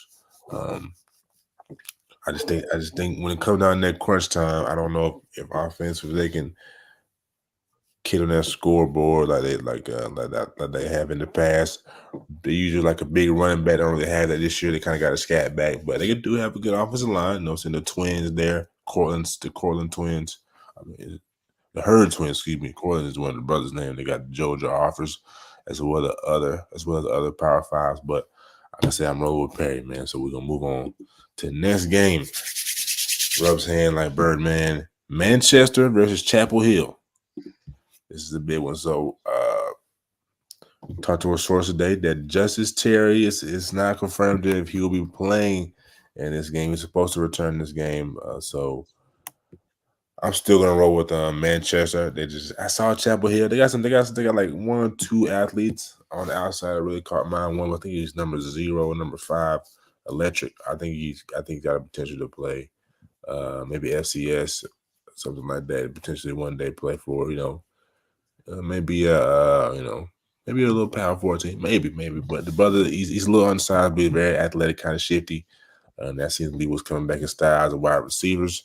But I just think Manchester's going to have more athletes. Javon Favors playing linebacker position. I believe Justice got a brother who's a running back wide receiver that put everybody on notice in that state championship game last year. So I think I got Manchester by 14, 17 points, somewhere around in there. Yeah, I'm going to go with Manchester as well. Chapel Hill 1-3, only won one game. They lost to Campbell, which I'm not too familiar with Campbell. They lost against Etowah. It's not the greatest team. They lost to Central Gwinnett, not the greatest team. And the only team that they beat was Osborne. Shout out to my boy LaMarcus. He used to be Osborne coach. He's still Osborne teacher over there. And not my words, but his words. But that team is terrible. So I'm taking Manchester right there. They're a lot more battle tested. Ooh, that's tough. His words, not mine. I'm he, rolling. he can say that he works there. He can say that. I can't. I'm rolling with Manchester too. Good old fashioned built. They got too much talent, too many pieces. Yeah, they'll run roughshod over them. So Manchester by a long shot. Good picks, brothers. Good picks. If y'all paid any other way, I was going to question your football acumen, but you know what I'm saying? That's crazy. Next game is going to be a classic West Side Atlanta matchup. Westlake versus Hateville. We all know that Hateville hasn't had the best season this year, man, but we do know they're very well coached. But I'm gonna have to roll with Westlake. Obviously, they got Juwan Gaston, excuse me. They got quarterback. Getting your name, brother. Obviously, got Travis Smith, huh? He ain't starting no more. He's not. What's tough?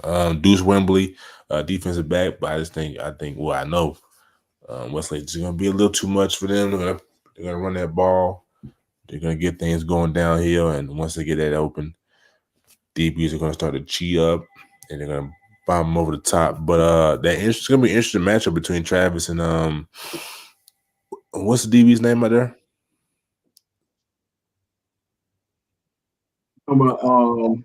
Not his son.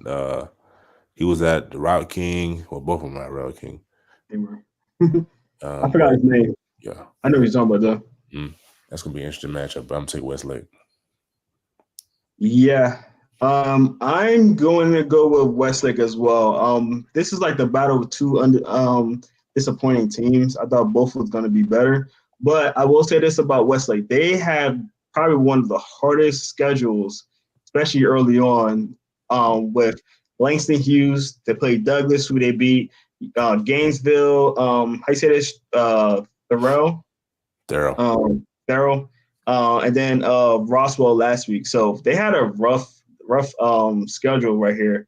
But I will say I think that they're gonna bounce back here because after this game, they better win this game because after this game they got Carrollton, they got Douglas County, and then the last two after that is Chapel Hill and East Kuwaita. However you say it. But yeah, so they have a rough schedule, so I want to pick that past them. But I'm gonna take a Westlake as well. Yeah, I'll make mine quick on Westlake. They got too many pieces, too much talent. To Bransford, they got obviously Travis Smith Jr. and they got that other kid, I think his name's Dion, who's a highly recruited player in the 2026 class, outright receiver. Got too much talent, man. Westlake comes out on top. I'm sorry. I think that DB I was talking about is Zachary Smith. That sounds right. Oh yeah. Next up, we have McIntosh versus Lovejoy. You know what I'm saying? Real Southside Lovejoy. With that linebacker Fairchild. Yep, Chad Fairchild is a problem, man. If you haven't seen him, one of the best young linebackers in the state. Definitely tap into his film. And tap into Lovejoy versus McIntosh. McIntosh, they got a Auburn commit. The tight ends committed to Auburn. He's a solid tight end, solid pass catcher. We don't know a lot about both of these teams. I briefly know them, but I believe I'm gonna roll with the Indians. I'm gonna roll with the Chiefs, McIntosh Chiefs, man. I knew he was going that way. I'm gonna go the opposite way. I'm gonna go Lovejoy. I like what they've done. They have a game last week against Dutchtown, which the box score is not reported here on Max Prep. That's what I use all my information on. So I don't know how that game went. I'm kind of curious how that went. But the first two games, man, they look very solid, very dominant. They kind of, got beat up a little bit against East Kauwita. East Kauwita. Yeah, that. But I'm gonna take Lovejoy in this one, man. Hey, I tried to help him, Bacon. Used to get on me about it. I tried to help him.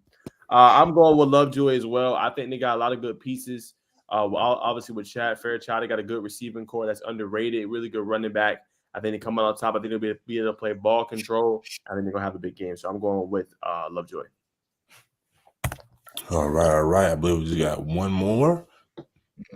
That'll be Dublin top-rated team out of 1A private versus Jefferson, who just Coach Davis just talked about being a program that's been on the rise for the last 10 years. The Jefferson, I believe, what are they? The Dragons? Yep, you got it. Dragons. This is a good one. I'm gonna roll with Jeff, man. I'm gonna roll with Jeff. I just think they're gonna be gonna have a little more talent, obviously playing in 3A than the 1A teams. So I'm gonna roll with Jefferson. You said Dublin, right? Dublin, yes, sir. South Georgia. Okay, so Patty's Day. I don't know if my information was wrong, but I got Jefferson County, who are the Warriors. No, sir. Wrong. And so listen, this is Max Prep. They could be wrong, but this is Dragons. Sammy Brown, Max Brown. No, I got Dublin. I got Dublin playing Jefferson County. I think you might have got the wrong team, dude. All right. I think you might have. Yeah, they're playing West Hall. In that case, we're gonna roll. We're gonna hit the rewind button. We're gonna pick Dublin. Okay, so you're gonna pick Dublin? Dublin. Yeah, I hope so, because Dublin's 4-0 and Jefferson County is 0-4. Let's pick a new one off the fly. Go ahead, Drum. Go start your games, and I'll find one on the fly. Let me pull up the. Okay, cool. Yeah, I'm sorry. I wasn't trying to bust your bubble, brother, but I was just like, hold on, it can't be right. I mean, unless Max Prep got it totally wrong right here. But my first one's gonna be Gainesville versus Lanier. Lanier is a solid team, man, and Gainesville just coming off a loss. Would love to see how that kind of plays out. I think I like a lot of people kind of wrote off Lanier a little bit just because some of the game that they lost. But I think they're a solid team. I'm actually still going to go with Gainesville here, but Lanier has some tough losses. Let me see who they lost to. They lost to Northwest Side and they lost to Norcross. There's two pretty good teams, but they played really good against the mid teams like Mountain View and Decula. So I think they're going to be a better team than you think, but I'm still going to give it to Gainesville. What you boys think? Yeah, Gainesville. Yeah. Gang. Home game of the season, bro. They just finished Peyton. Just put new suites in, man. They're gonna be pissed off after that loss to Carrollton. Gainesville by 21. Okay. All right, cool. That was quick. All right, next game is going to be North Cobb versus Walton. North Cobb obviously is 5-0 right now. Carrollton is, I believe, 2-2. 3-2. Sorry, 3-2 right now. I think this is going to be a good matchup, man. Walton, we talked about Walton, how they looked at the Quirky Kell Classic Kickoff. North Cobb, a team that, like I said last week, I thought they was a really good team, and I was disappointed by them last year, and I think they're kind of showing what I thought they were going to be this year. So I'm still going to take North Cobb in this one. I want to hear what you guys think, though. Yeah, North Cobb. I just walked after that display last week where I think it was confirmed that there was multiple pick six that quarterback Gilstrap threw. I just think this may not be Walton's year to compare with the upper echelon of 6A. So I'm going North Cobb. 3 pick sixes. I guess if it was 3. Yeah. I will say this also, North Cobb, outside of one game, been putting up 40 points or more. Yeah, I'm going with North Cobb with everything in the injuries, new OC. And North Cobb has dominated this matchup. Last year was the first win Walton had against North Cobb in 6 years. So they don't got the same team. I think Ross love Coach Bruner, but I think North Cobb comes out on top. 100%. All right, my next game is going to be your alma mater, sir, North Cobb. I guess I've been mentioning them every week now for a minute. But North Cobb versus Peachtree Ridge. I know how y'all feel about our guy over there, DK, Peachtree Ridge. You look like, huh? You said North Cobb, man. North Cross. Sorry, Norcross. I was saying North Cobb. Let's say Norcross. Peachtree Ridge versus Norcross. Norcross has some really good games. They only lost to a good Mill Creek.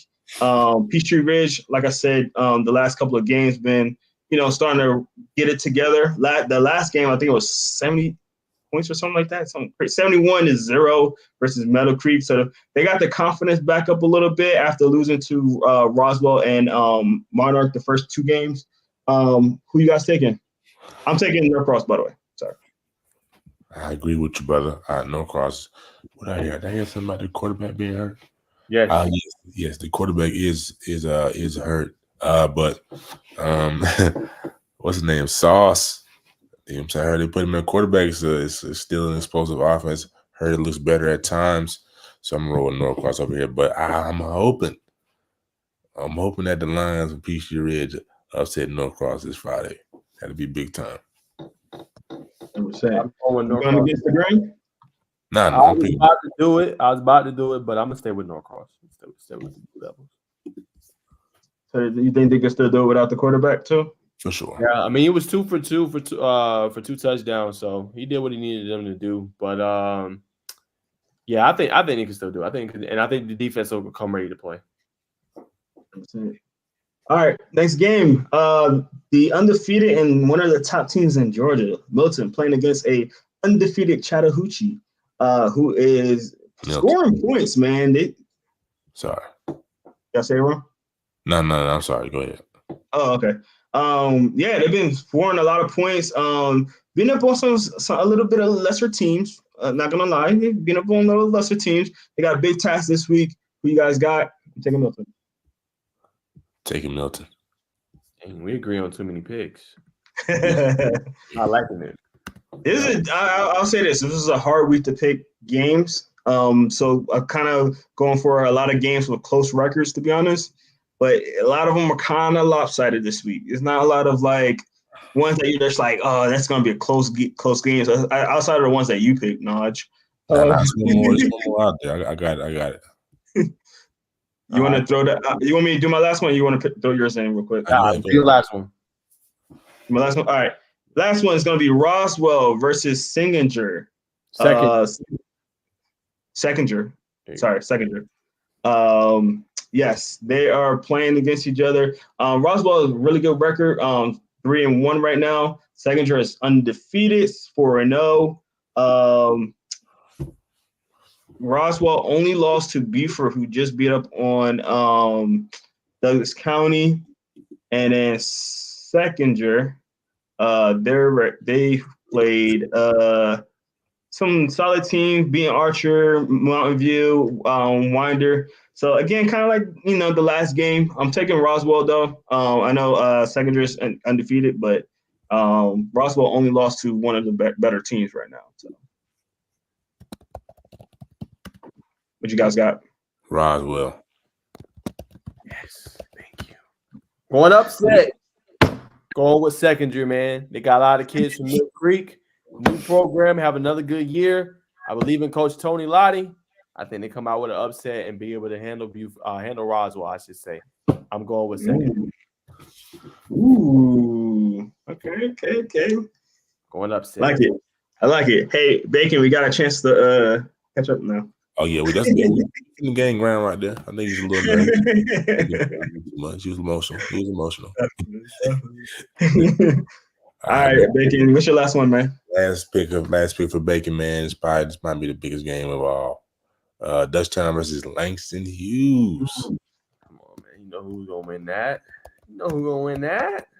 He's taking Dutchtown. I can tell by what he's talking, ladies and gentlemen, but I think me and Jerome we're gonna pick Big Langston. What makes you think I'm going with Dutchtown after what Langston did? You like Mike, the quarterback. You know what I'm saying? You just picked the upset. You might feel trying to double up.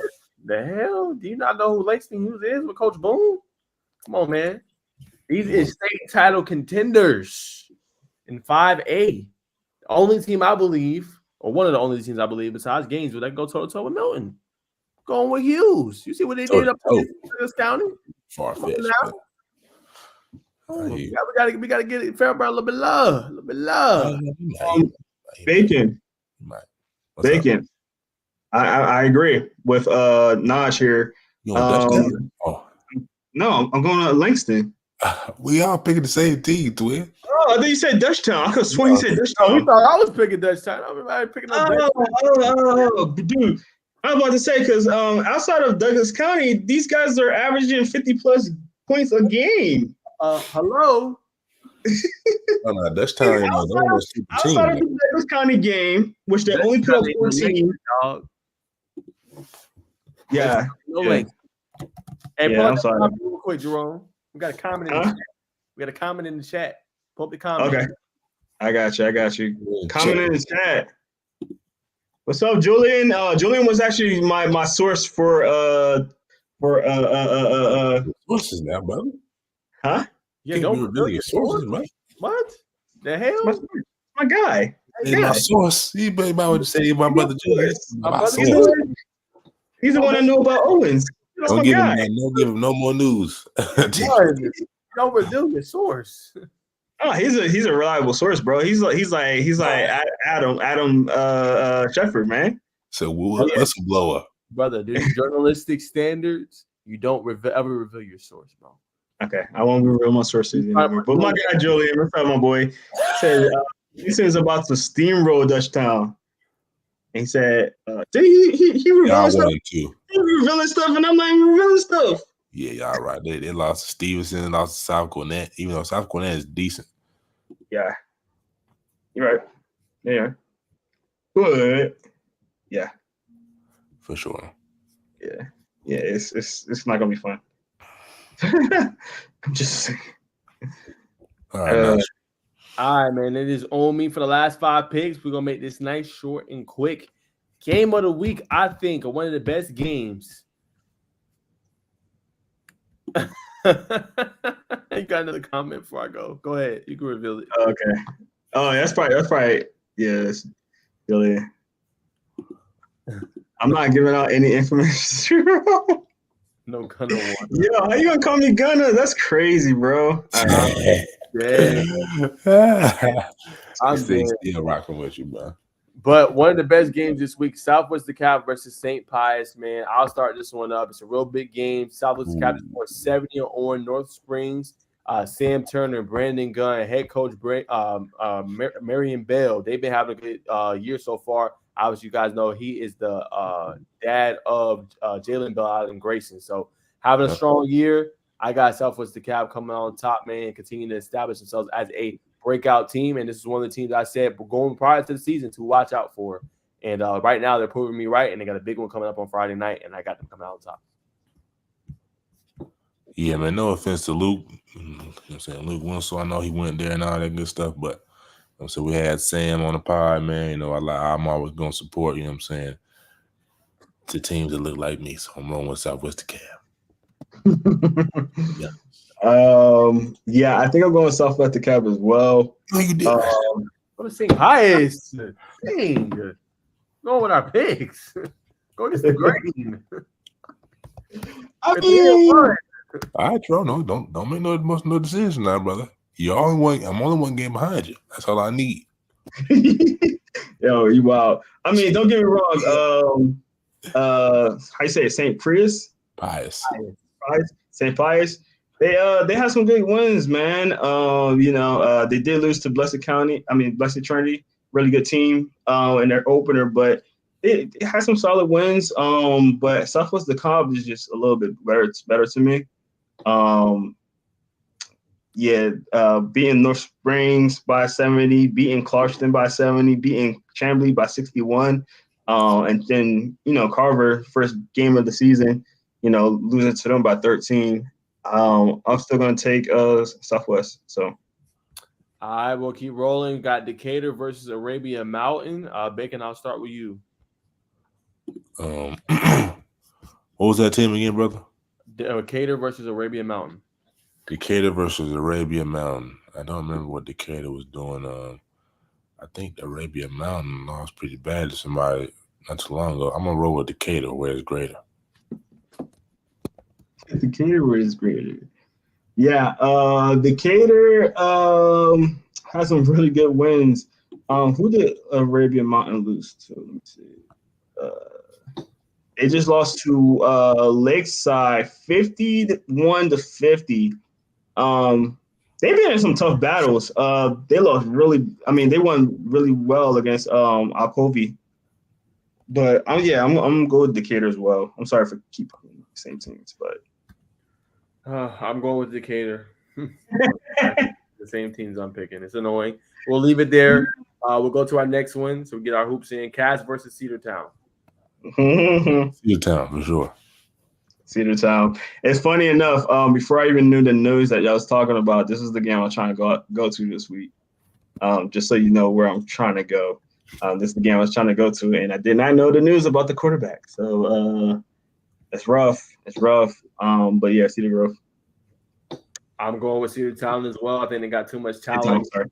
Tay Harris got something to prove, man. He's hitting me up every day about Georgia football, man. So I know he's excited, man. I've been on full watch of what he's been able to do, and I got them come out on top, man. I think they handle business. Too many good guys on their team, man. So I'm going with Cedartown as well. All right, two more. We'll wrap it up. Mays versus Creekside. This game will be featured on GPB, so it should be a good one. I'm gonna start with Jerome on this one. Who you rolling with? I think I'm gonna go with Creekside, mainly only because I don't know much about Mays. So I know they have a couple of good games. But yeah, I'm gonna go Creekside just because I don't know a lot about Mays, even though Mays is 3-1. Go ahead, Bacon. Well, brother, to put you on game, this team did beat Stevenson 19-12, and guess what? They did beat Douglas 20-19. So I think I'm gonna roll with the Mays. I'm looking at that now too. Damn. Yeah, 0-2. They gotta win. They're 0-2, buddy. Oh God. I'm sorry, y'all. Yeah, I mean, look, with Mays, I'm looking at their schedule. Mays, all their games were close games though, too. Every last one of their games were very close games, except for the huge blowout that they lost to with Langston. All right, so you got Mays, Bacon. Yeah, Mays, bro. All right, and then all right. I got Creekside as well. I'm going with Creekside. I think they'll have a big turnaround after they had a big game. I believe in Coach Dixon and what he got in that group. I think they'll have a big one. Should be a pretty entertaining game between those two. All right, last one to close us out. Starting with you, Bacon. They doesn't have enough firepower to score on offense against Creekside. Julian Kobar. Where's he from? Was that a Creekside player? No, it's the same guy. Yeah. Mm-hmm. All right, Blessed Trinity versus Hebron Christian. Bacon, I'm starting with you. Who you rolling with? Blessed Trinity versus Hebron. I know Hebron's got some good players, but the way Blessed Trinity played, was it last week? They only lost by 14. I think I'm gonna go with Blessed Trinity here. Good. All right, go ahead, Jerome. Now you saying good like that. Let me see. I think I'm going with Blessed Trinity too. I know a lot of the players on the team, very talented team. Hebron is definitely a talented team too. They are 4-0 as well. Let's see who they played. They played solid teams. Obviously, a lot of those Christian schools and stuff like that. A lot of them I don't know who they play really. And I know a little bit what Blessed Trinity done this year, and they had some really good wins. One of which being Prince Ave, who we all thought was going to be a good team. And then the only and Milton, it was their only loss. So I'm gonna go with Blessed Trinity. Okay, good. Glad y'all both picked them. Okay, I'm going with Hebron. Hebron with the dub. Second loss for Blessed Trinity. Yeah, we got to disagree on some picks. We're agreeing on too many. So I'm going with Hebron. Big win for them. I like Blessed Trinity. I like their staff. I like Coach Dudley, Brooks Goodman, Bryce Lewis, David Jacobs. They got a really good crew. But I'm going with Hebron. I think they're one of the best teams in Class A through A private, and they're going to show the world just how good and elite they are. So I'm going with Hebron. All right. Yeah, shout out Miss Nancy, man. Shout out Miss Nancy, Pie Guy on Pie Guys on Twitter, man. She ought to be tapping in, but she love her Yellow Jackson, man. 100%. Well, that's going to conclude Hitting the Grid. As our time kind of comes to a close, I'm gonna throw it to Bacon for the 3-man weave, so we get out of here for the night. 100%, ladies and gentlemen. If you've been watching for a while now, if you just tuned in tonight for your first time, this is the best basketball segment known to the planet, known to the universe, known to the galaxies beyond your imagination. This is a 3-man weave. You watching Arvon Bacon, Naj. I forget what the other brother called. I was gonna give you a new name, but Najee Wilkins and Jerome Jones of Inside the Hashes, man. We're gonna tap in. My First and government out foremost, there like today's that, though. breaking news. What'd you say, Jerome? They put my government out there like that, though. Jerome Jones, JJ Jones, you know what I'm saying? But some breaking news. Make sure I get her name right. Georgia commit, man. This is one. I think she's top 150 in the nation. 2026. Megan Yarnovich. She just committed to the Bulldogs Friday, and she's scheduled to be on us. I think on a visit to St. John's. She is ending her request for other schools. It sounds like she's shutting down her recruitment. She's gonna ride with the Bulldogs. It's gonna be a long season, so things can never know. We'll see how the landscape works out for basketball. We don't really see too many of them jumping around. It's mainly in the men's sports. But what really stuck out to her because she was on her OV to Georgia for 2 days, just a relationship with the coaches, it's all women coaching staff, and she believes that she fits in the scheme real well. So she's locking down her recruiting, and she's committed to the Bulldogs 100,000%. Like I said, I think I talked about her on the show last week. I was talking to Naj, man. Just like she reminds me of just like a Charles Barkley, man. Left-handed post player, got a sweet baby left hook. Just got nice footwork, beat down post, and she can knock down the mid range and the jumper. I believe her favorite spot is at the top of the key.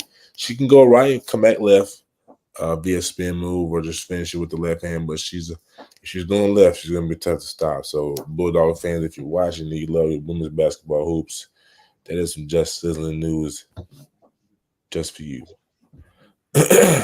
And moving on, we're going to transition to OTE. OTE had their draft tonight, man. For the Tech fans, for the Tech news, and I'll get your opinion on this, Naj, as well. Jerome, if you want to chime in. Kai Fleming, Georgia Tech commit, his home team is going to be the Cold Hearts. Now, what makes it ironic is that his former teammate, oh my goodness, I should have stayed on it. It always happens like this. Anyways, a former teammate. I'm gonna see if I can get his name real quick. Bear with me, ladies and gentlemen. Nobody's perfect, but we're just trying to get you the news. All right, here we go. Amari Chandri, I believe is his name. 2027 guard. Was last year's freshman of the year per Kyle Sandy. They're gonna be reuniting at OTE, playing for the same team. So that's gonna be big. That's gonna be box office. A few other big time names who got drafted tonight. Jasper Johnson is going to be playing with Rod Wave Elite, and Malik Thomas is with the last year's champions, the City Reapers. So that's going to be big. So if you're definitely a big fan of OTE, you definitely know what's going on. If you're just not getting into the OCE thing, the basketball recruits, you need to go and get 2 bags of popcorn because you're going to finish that first bag in the first half. So you need that second half already ready. So you're not going to have to get up and miss any of the action. They may have a big time performances. Florida just performed at the OT Select for the women's this past Sunday. I believe she went crazy, man. If you've been missing out on the women's hoops, you're missing out, so definitely tap in. So that's what's going on the OTE world. Of course, other base was it Diop from the Walker School. Yes, sir. He is City Reapers. City Reapers. So man, the City Reapers is loaded, man. I think quick glance, I think the City Reapers and Rod Wave RWE. I think they're the teams that people are like, man, I'm rocking with them. Those are both Atlanta teams, by the way. But I think the Cold Hearts, I think they're going to be interesting. I got to look more into that roster. But just having 2 backcourt mates that play together, that's going to be big. And you can't forget about YNG Dreamers of Eli Ellis, Isaac Ellis, pretty much Moravian Prep. I'm saying he was the MVP of the league last year, so you have to respect that. But I think the Reapers and RWE, I think they're going to be the front runners. But that's why you play the season. So kind of scroll and see if I see any more who catch it to stand out to me. But it's a lot of talent. It's a lot of talent. Yeah, we're gonna move on. I'll be scrolling for forever trying to find something. All right, but next up on the schedule, latest on WWB news. I decided to change it to WBB instead of just the WNBA. WBB is women's basketball, so we're gonna give you a little overview. Like I said, I just talked about OT Select. It's the Twins. It's the Twins. It's I think 2026. They did their thing this past weekend. Of course, I just said Florida performed. It was a beautiful. It was just a good overall experience.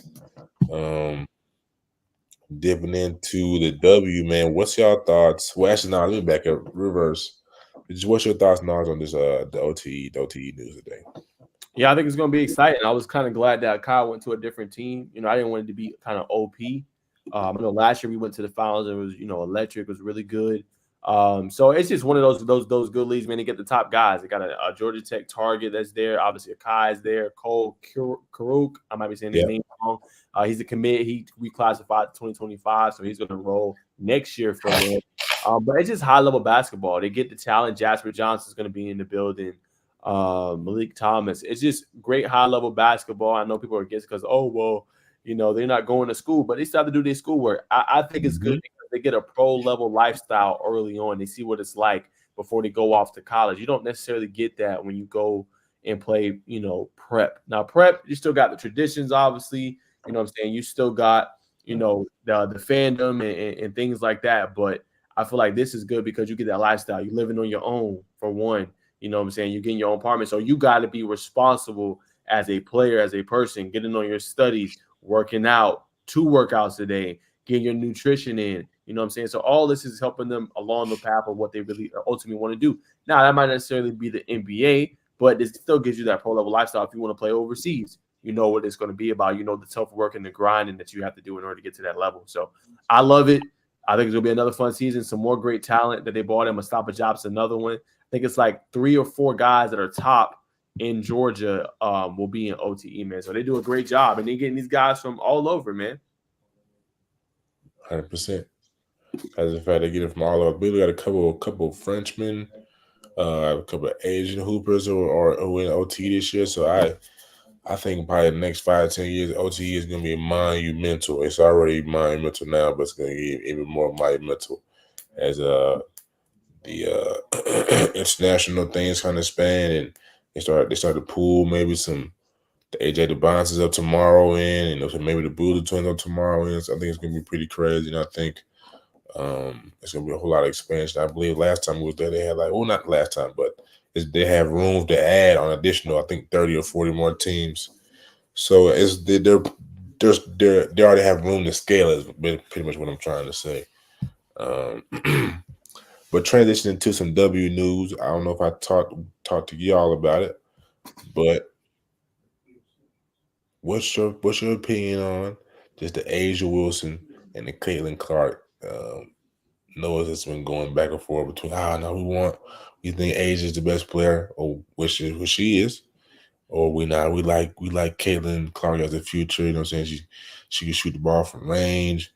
She's a double walking around. So just what's your thoughts?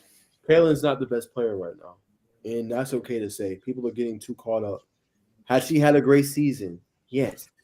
Right? And she's going to be one of the faces of the WNBA? Yes. Asia Wilson just broke a scoring record with over 1,000 points for the first time ever in WNBA history, and that's getting overshadowed. Let's give her the love and respect. She's going for a 3-peat this year. Let's give her the love and respect. You know what I'm saying? So, again, I don't mind Kayla getting exposure. She's a phenomenal player. I think she's going to be one of the face of the league, as I just said.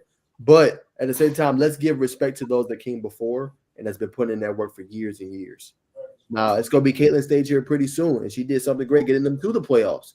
Let's see how she performs there. Now, I will say this about Caitlin. She is the Rookie of the Year. No disrespect to Angel Reese. She had a phenomenal season. I was battling with her, and she showed what she could do, having, I think, 12 straight games with double-doubles. But I think Caitlin deserves that award. But we're not going to put Caitlin over Asia for what she's been doing for years on end. That's I agree. She's done a phenomenal job as a rookie, but apples to what everybody else is doing. And what's her name, Angel? Come on, like you can't compare the two. And I agree with Naj. Trying to overlook that is really disrespectful. I mean, don't get me wrong. Kaylin's gonna be the face of this league. Kaylin's probably the reason why a lot of us are paying attention to this league. And she's doing great stuff as a rookie, like I said. But it's like you can't overlook a historic measure over what Kaylin's doing. So I agree with you. Well, we have to see, right? We have to see if Kaylin will be the defense of the league. There are a lot of young, talented girls that are coming into the league. Juju Watkins is a major one. Paige Becker is coming in the league. You've got Olivia Edwards who's doing her thing at from Washington, still in high school. So it's a lot of motion coming out of college. But so definitely Caitlin Clark's probably gonna be top three. Can't forget about Aaliyah Chavez either. That's Aaliyah Chavez, yes sir. It's some talent, dog. So let's give respect. Same thing with South Carolina. Let's give them their respect too. A lot of people had Iowa win, South Carolina handled their business. This is the top program for a reason. Let's give them that love and respect too. I also want to know that, man. Wow, people need to watch Flau'jae, man. She down there in Atlanta. Well, she's everywhere, but she's down there in Atlanta talking to these young girls, man.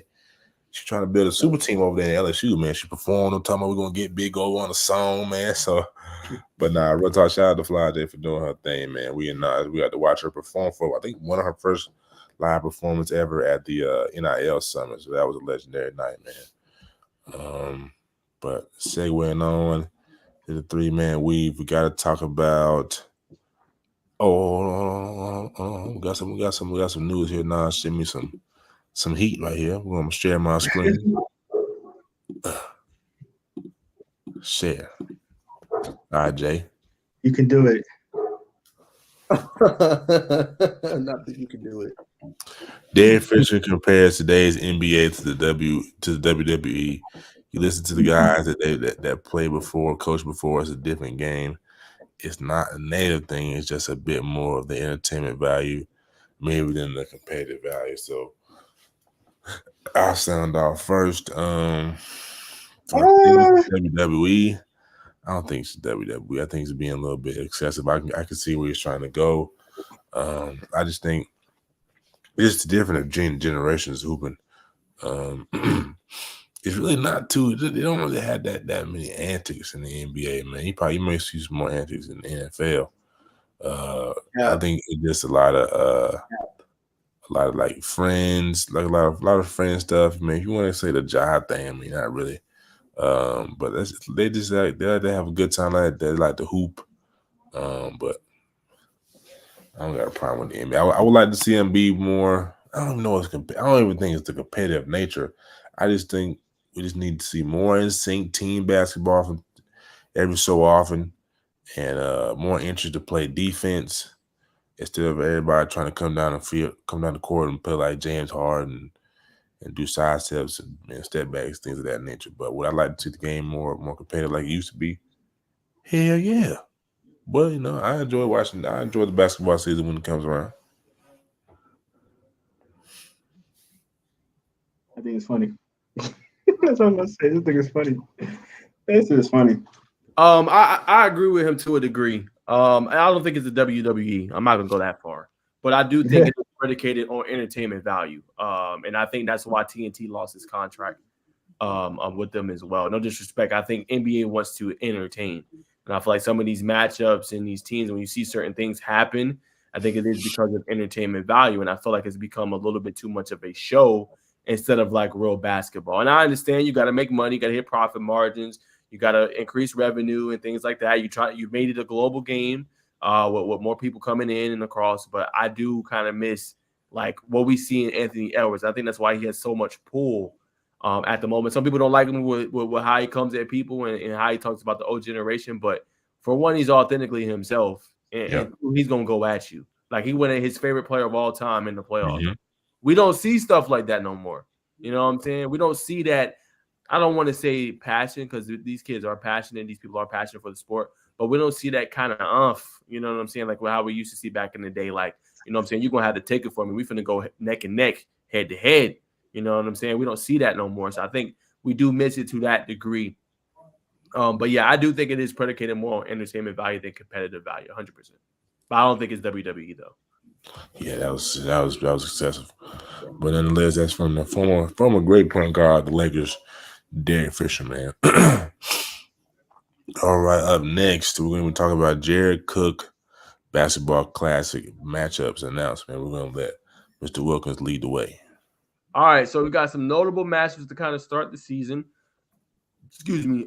Some major teams going to be in this. Several state champions from last year in basketball. So starting off, it's going to be November 23rd, so not too far off, about 2 months away. Got Decatur versus Osborne, Riverwood versus Berkmar. Actually, matter of fact, I'm sorry. Let me share my screen. So you Decatur versus Osborne. Let me share the screen. Jay, let me know when you're ready. Yes, sir. I'm ready when you are. I don't have it yet. Tell him to hurry up, Jay. He's going too slow. All right, there you have it, so the fellas can see as well. Decatur, Osborne, 11:30 tip off. Riverwood versus Berkmar. North Gwinnett Lambert girls. North Gwinnett Lambert boys. Newton versus Woodward boys. Walton versus Peachtree Ridge. Then you got Berkmar versus Archer on a Monday. Sequoia versus GAC. North Gwinnett versus Central Alabama. Grayson versus Milton. And then you have Secondary versus Brookwood. Central versus Cale. Etowah versus Westside Augusta, and then North Gwinnett versus Mount Vernon. So that is the latest there. My thoughts, you got Riverwood playing Berkmar. That should be entertaining. Berkmar did just lose their center that we've seen a lot. Bacon, Makai Ragland, he's no longer with them. He moved on to another school, another state. So I don't think they'll be as good. Riverwood did win a 6A championship. They won't have Karis Bilal this year, but they will have J.R. Leonard, who's one of the best guards in the state. So that could be very entertaining there. Newton is going to be a team to watch for. They got a lot of good talent, and I'm hearing a lot of buzz out of Woodward Academy. I heard one of their freshmen just got invited to USA National Mini Camp. So he's pretty good, and they still got Zach Foster. So Woodward Academy should be pretty good this year. Do not sleep on them. And then before I throw it to Bacon, that Grayson-Milton matchup, Milton always has a pretty good team year in, year out. I think they're going to return a player. We've seen in EYBL, Josh Dixon should be back, I believe, another year, Bacon, with that program. And Grayson, obviously, number 4 player in the country. Caleb Holt got Jake Wilkins, who continues to dunk all over people. Seen a whole bunch of reels.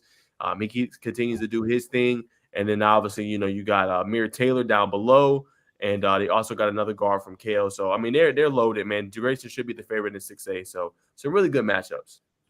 So I think that North Gwinnett, I'm not sure who North Gwinnett has, but I know Central, they got some hoopers. They got some hoopers down there in Alabama, especially at Central Phoenix. Good question. Did Jared Cook? That's not the Jared Cook, like the tight end. Cook, yes. Oh, okay, cool. Awesome, man. He went to North Gwinnett. Oh, okay, that makes sense. Mm-hmm. Nice. This is at Lake Point. Might be at North. Rod, it might be at Lake Point. I'm not sure. Yeah, it might be. It's either there or at North Gwinnett. I'm assuming because they got that, because they have the Bulldog there. It's probably gonna be at North Gwinnett if I had to guess. Yep. But yeah, this is a good listen. Definitely J.R. Leonard. It's definitely a guard I want to see. I remember us going to see Woodward last year. They played East Coweta for the 8th grade team.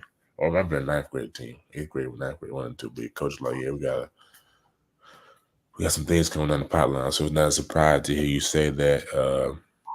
Walton usually has year in and year out. They usually keep a decent team, man. But if you don't have anything to say else, now I'm going to segue into some of the top players that Kyle Sandy has ranked. He does an amazing job of putting out every year. Brother's dedicated. So now we can transition into that, get people more insight on the inner lines, the inner workings of GHSA basketball. All right, Jay. And I'm gonna go say Dada. Jay. All right, starting off with the point guards, top 20. So we can zoom in here. Josh Dixon, Milton, who we just talked about, Zachary Foster, probably who Naj is referring to, Eric Chatfield. I believe he had a 40 or 50 pointer last year for Pace Academy. Elite. What'd you say? I said he's elite. Elite did his thing this year for Anthony Edwards, 85. Braden Moore. Not too familiar with Braden Moore. I know he's upset that Josiah is now with the he's gonna be playing with the Blue Chicks.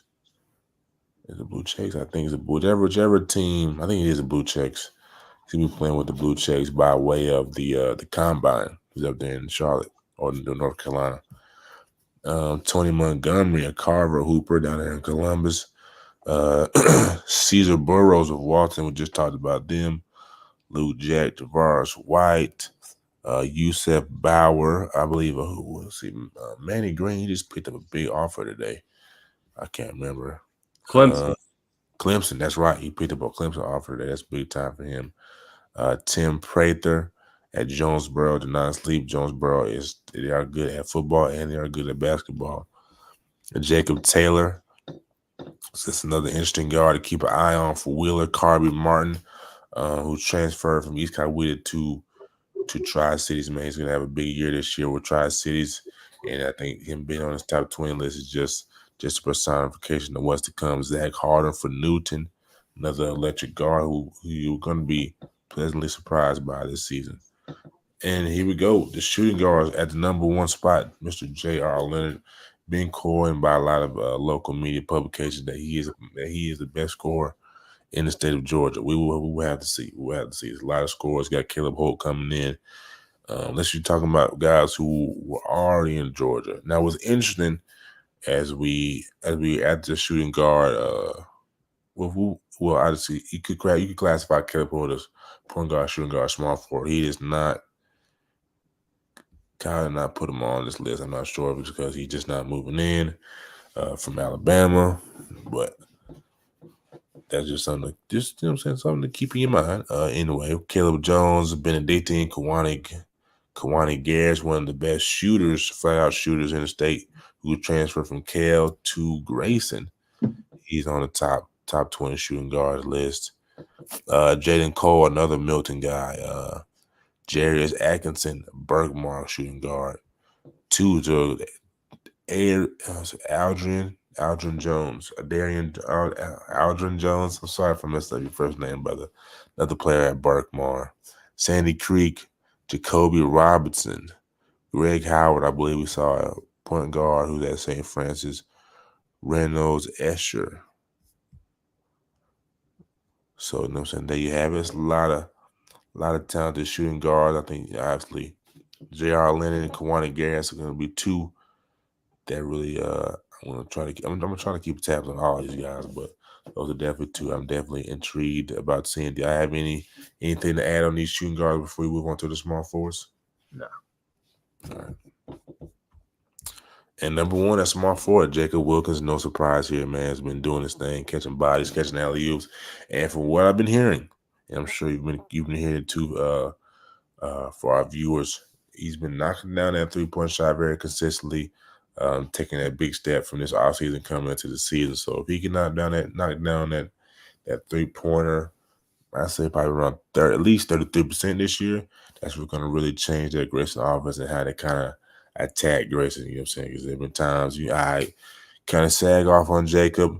If he gets to the mid-range, kind of step up, but just give him space to create and want to double team him, trap him once he gets to the paint. And you got to check out on him. You got to box out Mr. Wilkins, or he will put it on your head. So do not be lackadaisical down there in the painted area. You might get something over your head.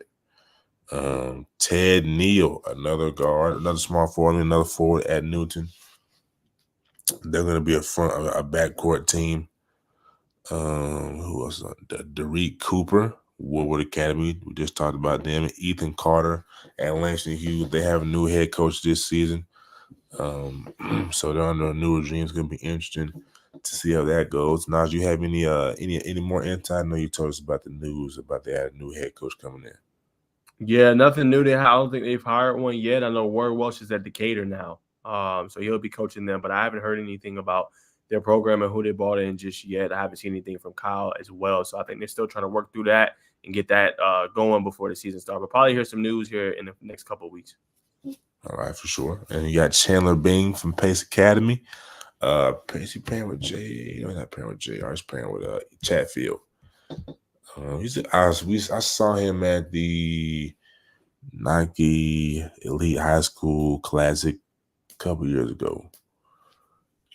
But I think he was a sophomore then. He's a very good player, very good scorer, strong body, can get downhill and knock down jumps from mid range, and beyond the arc, right-handed guard, right-handed forward. But he's an exceptional defender. Is definitely a player to keep an eye on if you're a Pace Academy fan, or if you're a basketball lover as well. Milton again on this list. Braxton Giesler, that may be a transfer. But yes, sir, we're going to move on to the power forwards. Number one, not surprised, Caleb Wilson, who is, man, per Greenlight Media, man, he has some interesting news today. It looks like that he could possibly be going to Kentucky. Let me see if I can I may pull it up later, but to give him more in-depth analysis about what he said. But this long story short, that he is, I think it's likely that we may see Mr. Wilson in the Kentucky Big Blue. But moving to number 2, Tyler Jordan. That's a good spot for him, but it's gonna be a big prove year for him. I have kind of struggling a bit this AAU season, having high hopes, having a big year with Shiloh last year, but being at Wheeler, the spotlight's going to be on him, and he's going to have to perform and make big time basketball plays. Amir Taylor, just more embarrassment of riches for Grayson, a low post player who can handle the ball. You know what I'm saying? Who can put the ball on the floor, bigger frame. Got some post move. I think Nas may know a little bit more about him. Yeah, I mean, Amir Taylor got the full, complete package. I think he's coming into his own. Really great elite rebounder on both sides of the floor. Is also starting to kind of add that jump shot to his game as well. So he's going to be another big one. If I had to say with this class here in 2025, I think this is one of the better power forward classes I think here that Georgia's had in a long time. It's so much talent. When you look at Caleb Wilson, Tyler Jordan, Amir Taylor, Owen Riddiger, Daniel Ogiyemi, Cam Dover, all those guys are talented. Like that top 6 right there is pretty elite, if I had to say. And obviously got Jerron Lamel, who's another pretty good forward. But that top 6, man, I mean, you probably won't find a top 6 that's better than that, maybe even in the country. So it's very talented. Good to see Caleb staying at Holly Innocence. I thought he might have made a move somewhere else, but good to see him kind of staying with the program. Finishing out his last year, probably likely with the new classification change, probably end up winning the state championship his last year. Especially with some of the talent they got. But, yeah, Tyler Jordan didn't have the best AU circuit, but he's going to be on the talented team with Coda Subtle, obviously himself, and obviously Kevin Savage, who made 0-3 listing. So it should be intriguing. But these guys are good. Owen Riddiger's no slouch either. He's really good for Marist. Good inside-out game. I mean, all these players are talented. Most definitely. I'm going to highlight Quez Williams here from East Coweta, man. Is a real lanky power forward, rebounder, athletic, bouncy. Been talking to Coach Maxwell, man. Likes how Quez is developed over the offseason, so definitely stay tuned for East Coweta. I think they're gonna shock some people this year, man. So shout out to Big Quez. Rounding out, man. When I saw this, I was like, yes. How did I not remember that Elias Williams was playing basketball? So obviously he's the number 1 center. He played. I can't remember the name of the AAU team he played for. He was at the Tip-Off Classic. The brother was dunking everything around the rim. So, like I said, no surprise to see him as the number 1 center. And Kyle Sandy's top 20. JoJo McCurry, I know this is Habersham. I don't know if Coach, my goodness, Mackay. I can't remember Mackay's last name, but he used to play for Noonan, and Mackay's father, I think, went up there to either be a head coach or assistant coach. But that's neither here nor there. I don't really know any. Well, Westlake Juan Gaston, obviously, big body. I didn't get to see him play too much. Now, you may have watched his basketball film, but he's a big body, so he's going to rebound and move people out the way. I think the brother can dunk the ball too. Yeah, I mean, we're going to see. I don't know if Elias or Juan are going to play. They're prominent football players. Both are committed to Georgia. Kirby, like they might be early enrollees. I'm not sure if they're going to end up playing this year. That's going to be a storyline to watch because they're both heavily touted. And usually when you're heavily touted in football, you usually don't play your senior year of basketball. But they all have good games. As you said, well, Elias very athletic. Same with Juan. He's a beast in the paint, hard to stop. Usually have to bring a double team to kind of slow him down. So those two are really good. Don't sleep on Daniel Daramola for Green Forest. He's another pretty good guy around the rim, good rebounder, good shot blocker, very athletic as well, man. So pretty decent list on here from Kyle as well. For sure. And I don't remember Jonathan Washington. I was trying to do some quick research on from East Coweta. Like I said, I believe East Coweta is going to shine some team this year. Coach always giving that speech, and I'd be feeling inspired. But we want to see if it holds true for East Coweta, man. Have some players, obviously. They usually have some players in the top 20 on multiple position groups year in and year out. Last year they had a down year. Well, not really. They had a down year last year, or they underachieved last year. But I don't know last year's. But yeah, so definitely stay tuned to those teams. That is the Kyle Sandy top 20 breakdown from point guard to center. And I got to talk about Miss Kate Harpin, man. WBB News, she did her thing, man, at the Women's Select. I can't remember how many points she had, but the commentators, the players were raving about her. Like, man, Kate is that deal, man. She plays offense. They knew about the offensive bag, but she was playing defense, locking up on high-level girls. So her stock has definitely risen for sure from her time being at OTE. And if you didn't know, which I think most people do, her father is he the leading scorer? No, he had his jersey retired at Georgia Tech before he graduated, and her brother goes there. So she may go, or she may decide I'm gonna go blaze my own path because she does have a South Carolina offer. So she got a South Carolina offer. She probably got an LSU. She's got a UGA. So we'll see. But ladies and gentlemen, I hope you loved it because that is this week's conclusion of the 3-man weave. Well, let's Jay have the question. Not this week, brother. Not this week. All right. Well, that'll conclude this week's 3-man weave. Where will we be at this upcoming week? I'm gonna start with Jay. Yeah, so I planning on going to Cedartown. That was my plan before I knew that news about Cass's quarterback. So I'm gonna try to stick to it. I know my boy Tay might be watching. So Tay, I might be out there. I asked Coach earlier, I didn't get an answer yet, but I'm sure he's gonna answer me because he answers and usually lets me in very willingly. I owe him a game too because we got rained out last time I was out there. So that's where I plan on going this week. And I'm gonna give a early insight of what I'm planning on doing next week.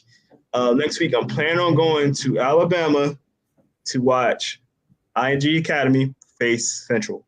So that's my next plan. So I got a couple in line. So hopefully that's gonna come to fruition next week. But that's my idea for next week. 100%. This Friday, the plans to be at Trinity Christian when they take on Sandy Creek. But if not, then I may just stay at the house. Ooh. Just stay at the house. For sure. Hey, you and I can meet up and watch some games together or something. Hey, my live stream, G. There you go. I'm dead. Same as last week. For me, nothing new. Nothing Definitely, new. man. Definitely.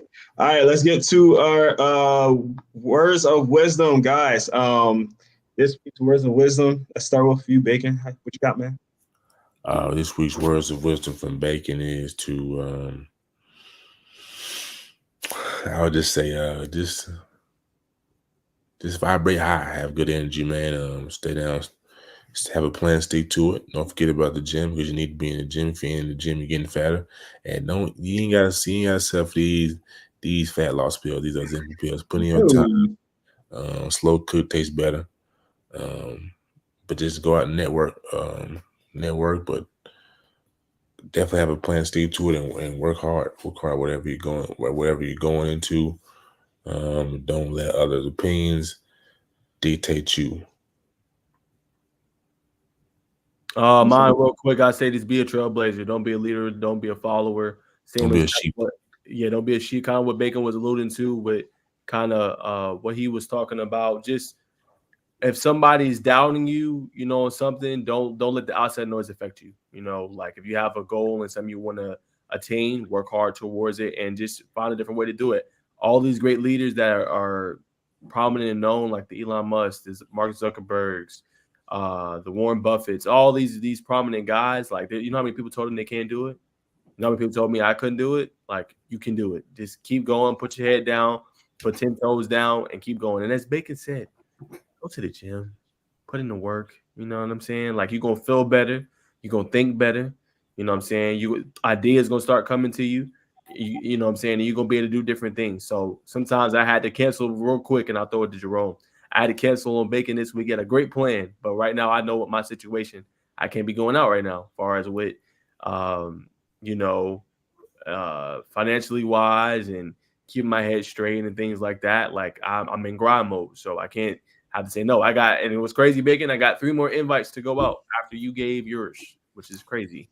That's how many people wanted to go out, and I was like, nah, I can't do it. And I stayed home. And Sunday I just grinded. So it's just like sometimes, guys, and this is for players too, you got to say no. Sometimes you got to be like, nah, I can't, because you got to do what's uncomfortable. You're gonna have to sacrifice, if you want to be that elite receiver, if you want to be that elite DB or that elite player on the field or on the court, you're going to have to sacrifice time hanging out with your friends in order to do so. You're going to have to grind and do 2 workouts in a day. Like, those are the sacrifices you have to make in order to be great. So keep working, keep grinding, be great, sacrifice things that others are not willing to.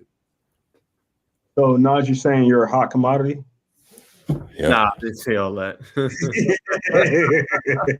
But I did get a lot of invites, bro. I will say that. I got like 3. So I just told him, like, nah. He's like, nah, you can't come. I was like, nah, man, I'm chilling.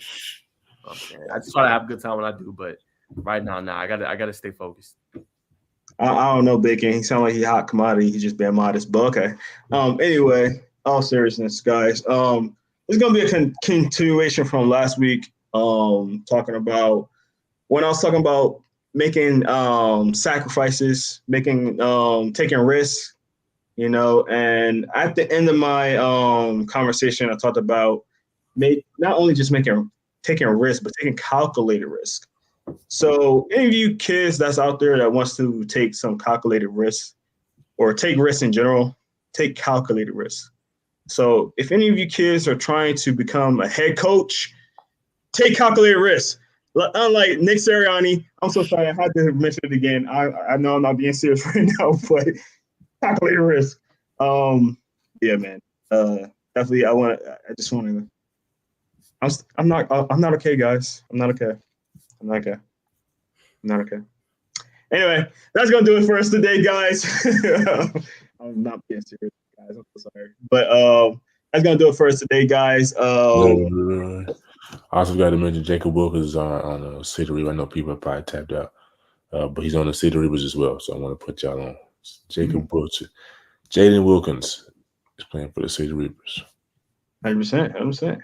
All right, make sure you give these guys some likes, man. Give these guys some follows, especially on the X, the Twitter, whatever you want to call it, man. I'm seeing these guys' numbers creeping up. Naj is at 38. Bacon's at 27. Run that thing up, man. We're almost at 11,000, so help us all out. Get those likes up. Get those follows up on all platforms. I'm going to take this off so you can see the rest of the platforms and see where you can follow us. Follow us each one of those over there on all platforms as well. We also want to thank Phenom for their great contributions. You just got to re-up on gloves, so make sure you go out there and ball out because me and Bacon's going to be out there. You look for some MVPs to get some merch out.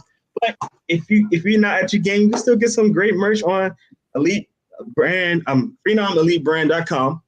Put in that promo code ITH Football. Give you 10% off of all your purchases. Save you some money. Look good. Feel good. You play good. And hey, you ball out. You get some free gear. So hey man, thanks for Phenom for sponsoring this podcast. But that's gonna do it for us today, guys. This is the First and Foremost podcast, we not only give you the spill, we keep it real. Yes, sir. Yes, sir. Hey, look, my internet's working now, I think. So there's no really delay. So I feel like that was better. That was definitely better, man. Not pixelated. Listen, I don't know why my laptop is working better than my desktop, but you gotta figure something out there. But thank you guys once again, man. We'll see y'all next week. Ball out, man. Have fun. Do great stuff, and we'll see y'all on the next one. Peace.